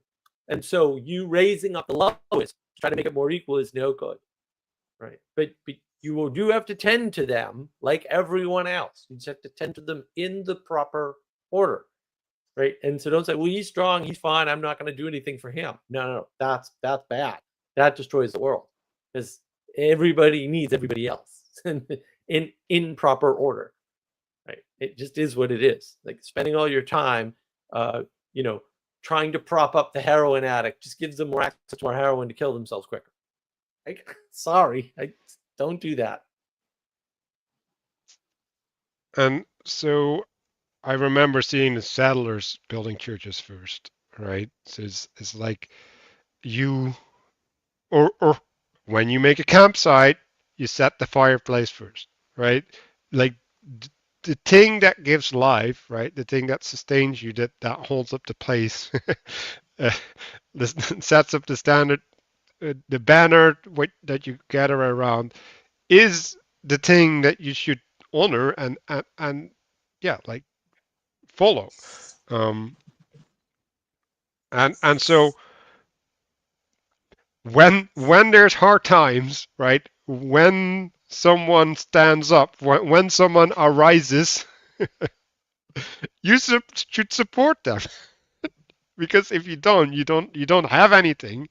And like they might be an asshole or whatever, right? But like it's better to have an asshole that actually helps you survive than not having survival. I think I've seen plenty of survival shows where people can't make themselves do that, by the way, and with the consequences of this union and falling apart and breaking down. Yeah, So unity is unacquirable without some kind of sacrifice and submission that you don't want, right, to get that unity. To your point, maybe they're a jerk, but everyone whines about this. So I can't understand the one and the many. Yeah, that's because you're arrogant. The only reason why you can't understand it. It's dead simple. You just don't like the answer. And I don't blame you for not liking the answer, but also there's one answer. So when we're talking about these states in the dream where we're having high levels of agency, right? This is the encounter or exploration of possibility, right? And so again, so when we have a leader, right, or when we have a campfire or we've decided to settle somewhere, then we can dream about what that looks like. But as long as we don't have the establishment of that which holds us, that dream is stupid, right? Like that, because you first need to have something that can hold your hope, right? If your hope is misguided, right? Like so there's no principle that guides your hope, then that hope is leading you astray. While if there is something that you can anchor yourself into and that has a promise that can deliver, right? Because like that's the implication of a promise, right? Like something will manifest in the future, then holding on to that hope and dreaming into that hope is actually the thing that brings life, right? Like that's the force of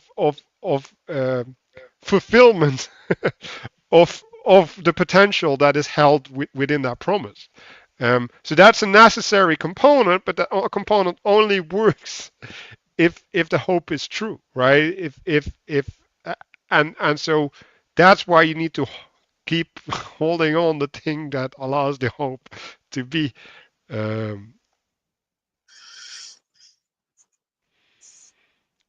And so, like, if we're talking about resurrection, right? In some sense, you could say the resurrection is the reestablishment of a tried and proven to be true principle. Yeah, consistent recurring principle that has been participated with in the past. Yeah, that's a good observation.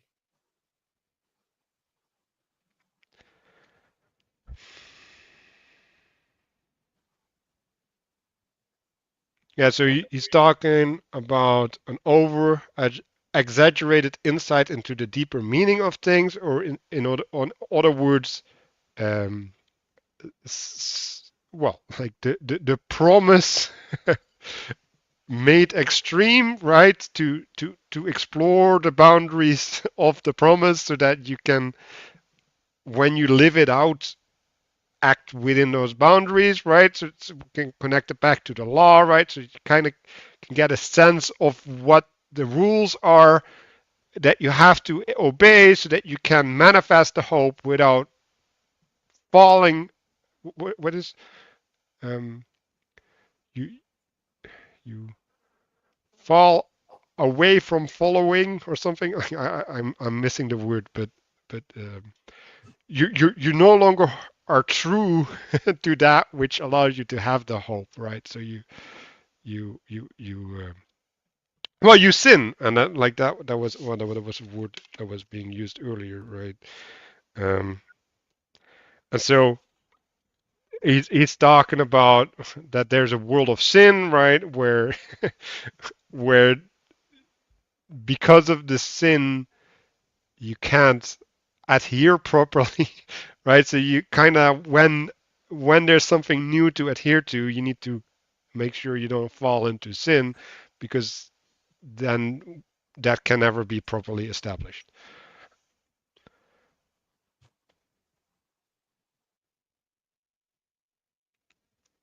And a different way of framing this was the embodiment of the directionality of an ineffable spirit, right? So there's a spirit that you become aware of, right, that affords potential in a direction, right? And you take that place, right? You embed that perspective that spirit leads you to, right? And then that spirit shows you a bunch of things about the world.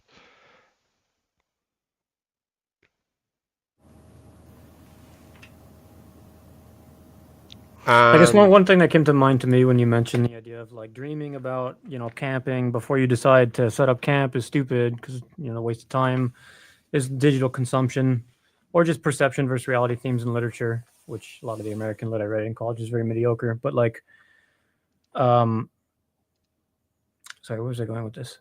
I had a point I was going to make. Digital consumption, parasocial relationships. I don't remember the point I was going to go beyond that. Oh, no longer being true to the thing that gives you hope. Man, sorry, I lost my train of thought. Well, I'll just move on to the next thing. I'll just leave that for now. But since we're in a time of Jubilee with Thanksgiving, Christmas, and New Year's, I've been thinking about differentiating, in my mind, like, sins of the body versus sins of the mind, since we're eating bad and staying up till 6 a.m., having a Jubilee. Like, if you stay up till 6 a.m. on New Year's Day and you have responsibilities, and your willpower is eroded and certain things are going to speak to you more loudly, right? Like, it's kind of a certain specific type of sin, like, of the body, that later maybe led to a breakdown in other, in a relationship with heaven, right? Or maybe, so, like, being perceptive to those kind of two different qualities of things I found it just to be useful to differentiate. I mean, it is very practical. It's like, if you're in a bad mood, like, eat food or clean your environment. Like, this is a very practical, thing I'm saying here. But I wanted to mention that since it was in the text earlier. Well, yeah, I think that fits in what I was trying to map out, right? So there's a sin in being true to heaven, right? To keep adhering to the star, but there's also something in your manifestation, in the spirit of your manifestation, right? And that manifestation is towards a purpose, right? And so if you sin towards your purpose, right, like if you don't walk the straight and narrow path, then that's a different type of sin, right? So because you might still be true to the heavens, but the way that you embody the heavens is false. Um, and I think that, yeah, that kind of maybe fits onto this. Like you fall asleep at the wheel. Like maybe that's the best way to describe it, right? So you're asleep in the navigation, even though you have awareness of the train or something, right? Or the place that you are on the map and where you're supposed to go. And this is, I think, coming into the delusion conversation that I had. Um, like you're deluding yourself, right? Like you're participating in something that's not real, right? Like you're living in two realities. Like you're having two things drive you, right? Like one is your flesh, and one is the heavenly calling. Yeah, I don't think that's Jesus taking the wheel, Richard Clark. I think that's Satan taking the wheel at that point. Yeah, I think to kind of have a Peterson take on the impulse model of psychology and psychology, I think Peterson's take more favors the Jungian idea of the personalities. Like, addiction is these are sub personalities that you're feeding and growing, rather than like the impulse model in psychology. But like thinking of like when you're in delusion, like there are many different sub personalities that can just hijack your perspectival frames, like you mentioned, falling asleep. This is what addiction is, like falling asleep at the wheel, right? That's what addiction is, right? It's Mark mentioned the heroin addict. Like you're gonna find a way to scrounge. It's an expensive thing. I don't even know how people afford to do this, but somehow the mind finds a way to get it done. Spectacular, really, in some ways. Well, I think this. Well, this is the thing we haven't gone into, but I think there's two sins, right? Like he's talking about the flesh and the calls of the flesh, but there's also luxury, right? There's needs and there's wants, and there's sins of the wants and there's sins of the needs. And if you are living in the realm where you're disconnected from the needs and you can just live in your wants, that introduces a whole new dynamic. And like I'm actually not sure how much the Bible talks about this, but it's important to realize that distinction. And well, this comes back to telos. And the last thing I wanted to say about the last piece of the chapter is when we're doing dream interpretation, what's the telos, right?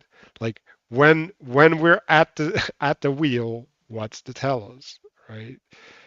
And how do we stay true in our attention, right, or our worship of that in our daily activity. Um, so yeah, like I want to kind of close it down, land the plane and everything.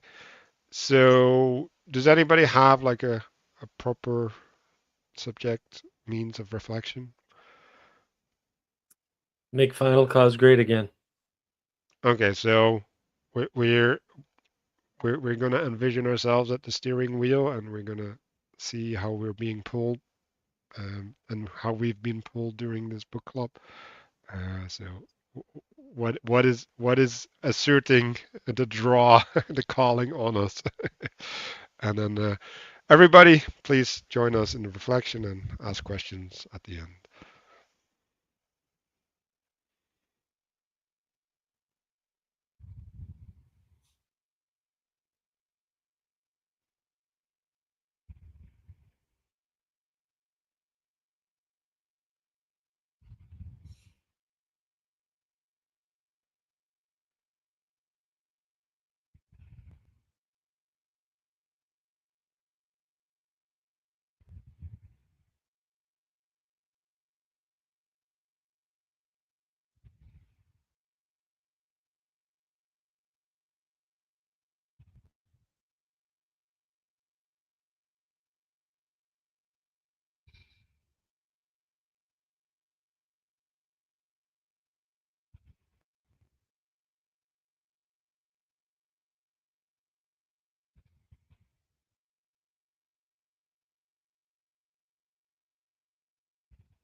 Does anybody want to share their insights?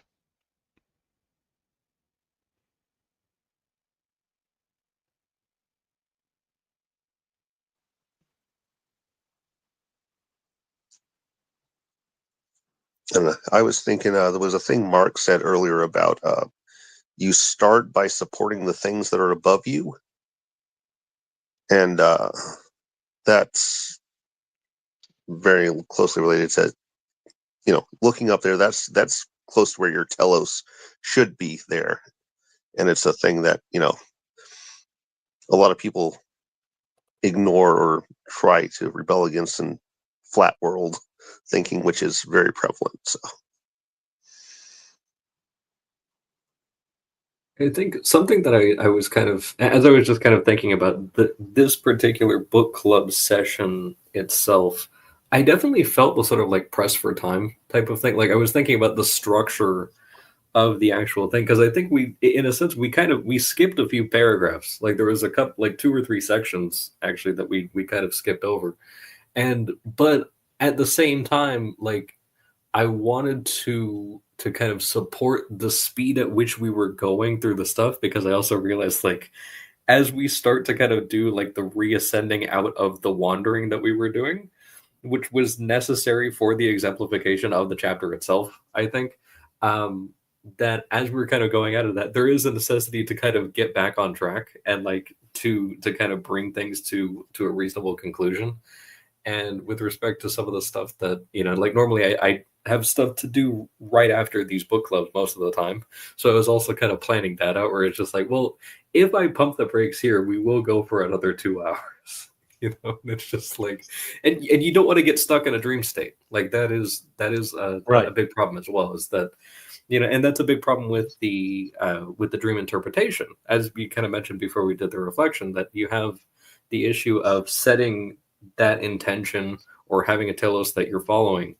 And if you're just doing it so that, oh, I want to extract as much out of this as I possibly can, then you're probably going to get a lot more than you want.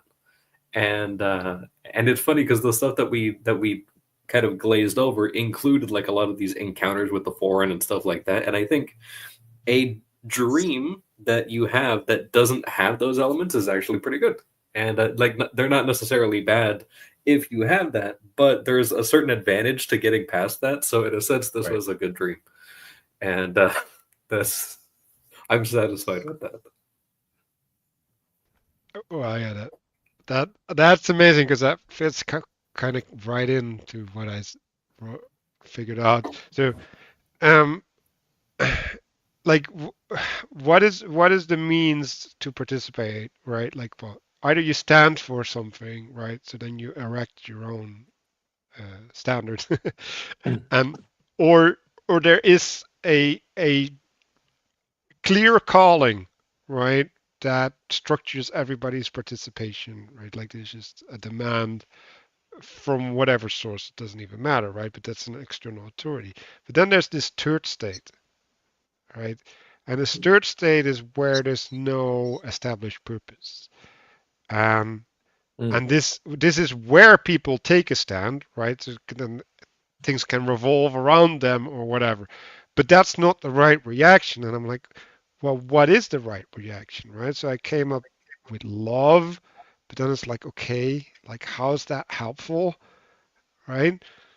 Because I think it's correct, right? But it's too impractical, I guess. So what I came up with is joy and celebration. So there's when nothing is held high, you can lift something up and honor it. And because my frustration always gets into like, well, what the fuck are we doing? Like, like where's our purpose, right? And if you instill a purpose, like you kind of also introduce a tyranny with that, especially if people can't move along with it. Like you get into this awkward place. So like that's not really the way you want to do things. You want to do something that's fungible, right? Like, and everybody can have their own role with, but also that they're in a order, right? That there is a shared happening. And I think joy and celebration are maybe the pathway to manifest that, right? And so if we're talking about small talk or whatever, right? There's ways to do that, right, where you point down, and then there's ways to do that where you point up, and there's ways to inspire, and there's ways to suck the air out of the room. And I think mediating that is maybe a fruitful place to have your mind.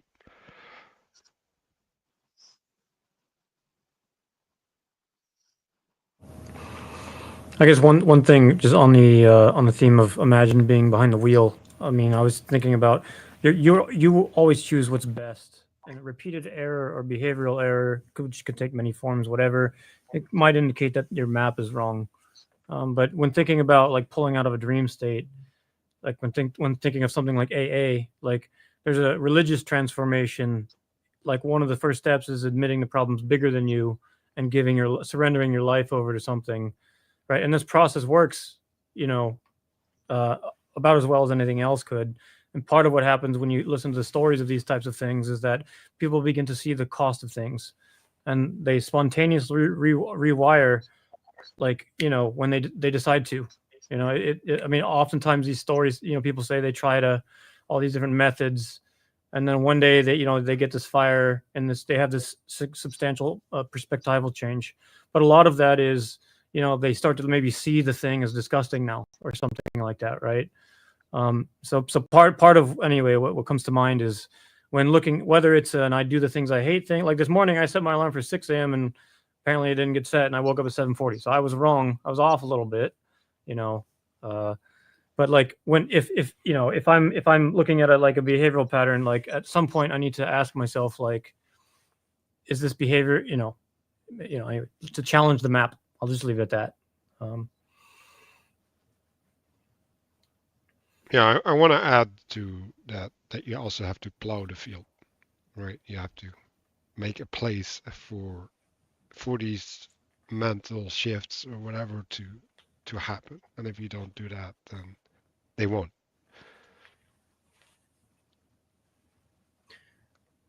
Usually that solves itself. Like people are desperate or in pain or suffering or something. But if you're not, then it'll never. Why would you change? The desperate, in pain, suffering heroin addicts don't stop doing heroin. And suicide is also a thing, right? Right. Yeah. If you don't have a cultivated path, you can fall into despair. Yeah. You need hope. you need a taste of hope to get you going. We all need not only hope but help. And when we don't accept it, that's reciprocally narrow. It's that simple. You'll never get any better. You might be okay where you're at, kind of, for the moment, right? But you'll never get any better, ever. And you need somewhere to place that hope, right? Because you don't want to have false hope, right? And so you need to be able to trust that hope as well, right? And so there's a prerequisite somewhere before you can have that hope, right? Because for some people, it's just hope is too far, like they can't get there. I think that's part of the importance of like addressing things before they get out of hand.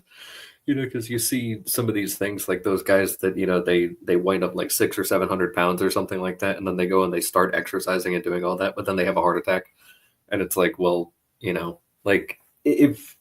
And not a sort of thing of like, oh, well, that's your fault or whatever. But it's like there are consequences. It's like, yeah, maybe you didn't plan that out or anything like that. There's not. But it's like, yeah, it is possible to have so much momentum built up that it's just better, not to even be like identifying against that particular thing, just early and often. Like maintenance is extremely valuable. Yeah, well, and that's kind of what I wanted to point out with the luxury thing, right? If you live in luxury too long, you've atrophied something. And I like, how do you get to see the thing that you atrophied? How do you build a relation to that? Because like like that's rough, man. Like that's not easy. Mm. Especially, right, like we were talking about humility, right? Like if like luxury is the removal of humility. So how do you get humility? I think it's a certain kind of nakedness as well, because like a lot of times people think of humility as kind of a privation, but really it's something that's acquired.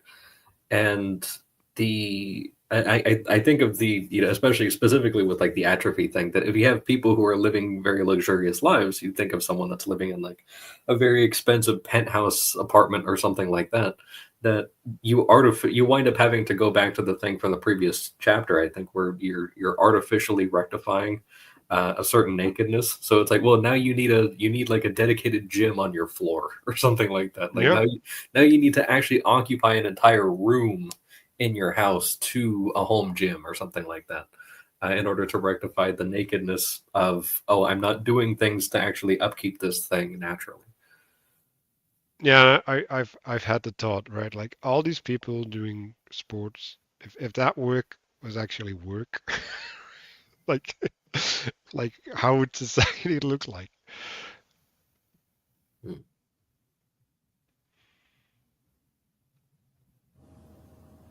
Anyway, thanks for watching. I wanted to do a shout out to Gabriel for being attentive today. I hope to see more participation. It's always good to have people participate, and see y'all next week.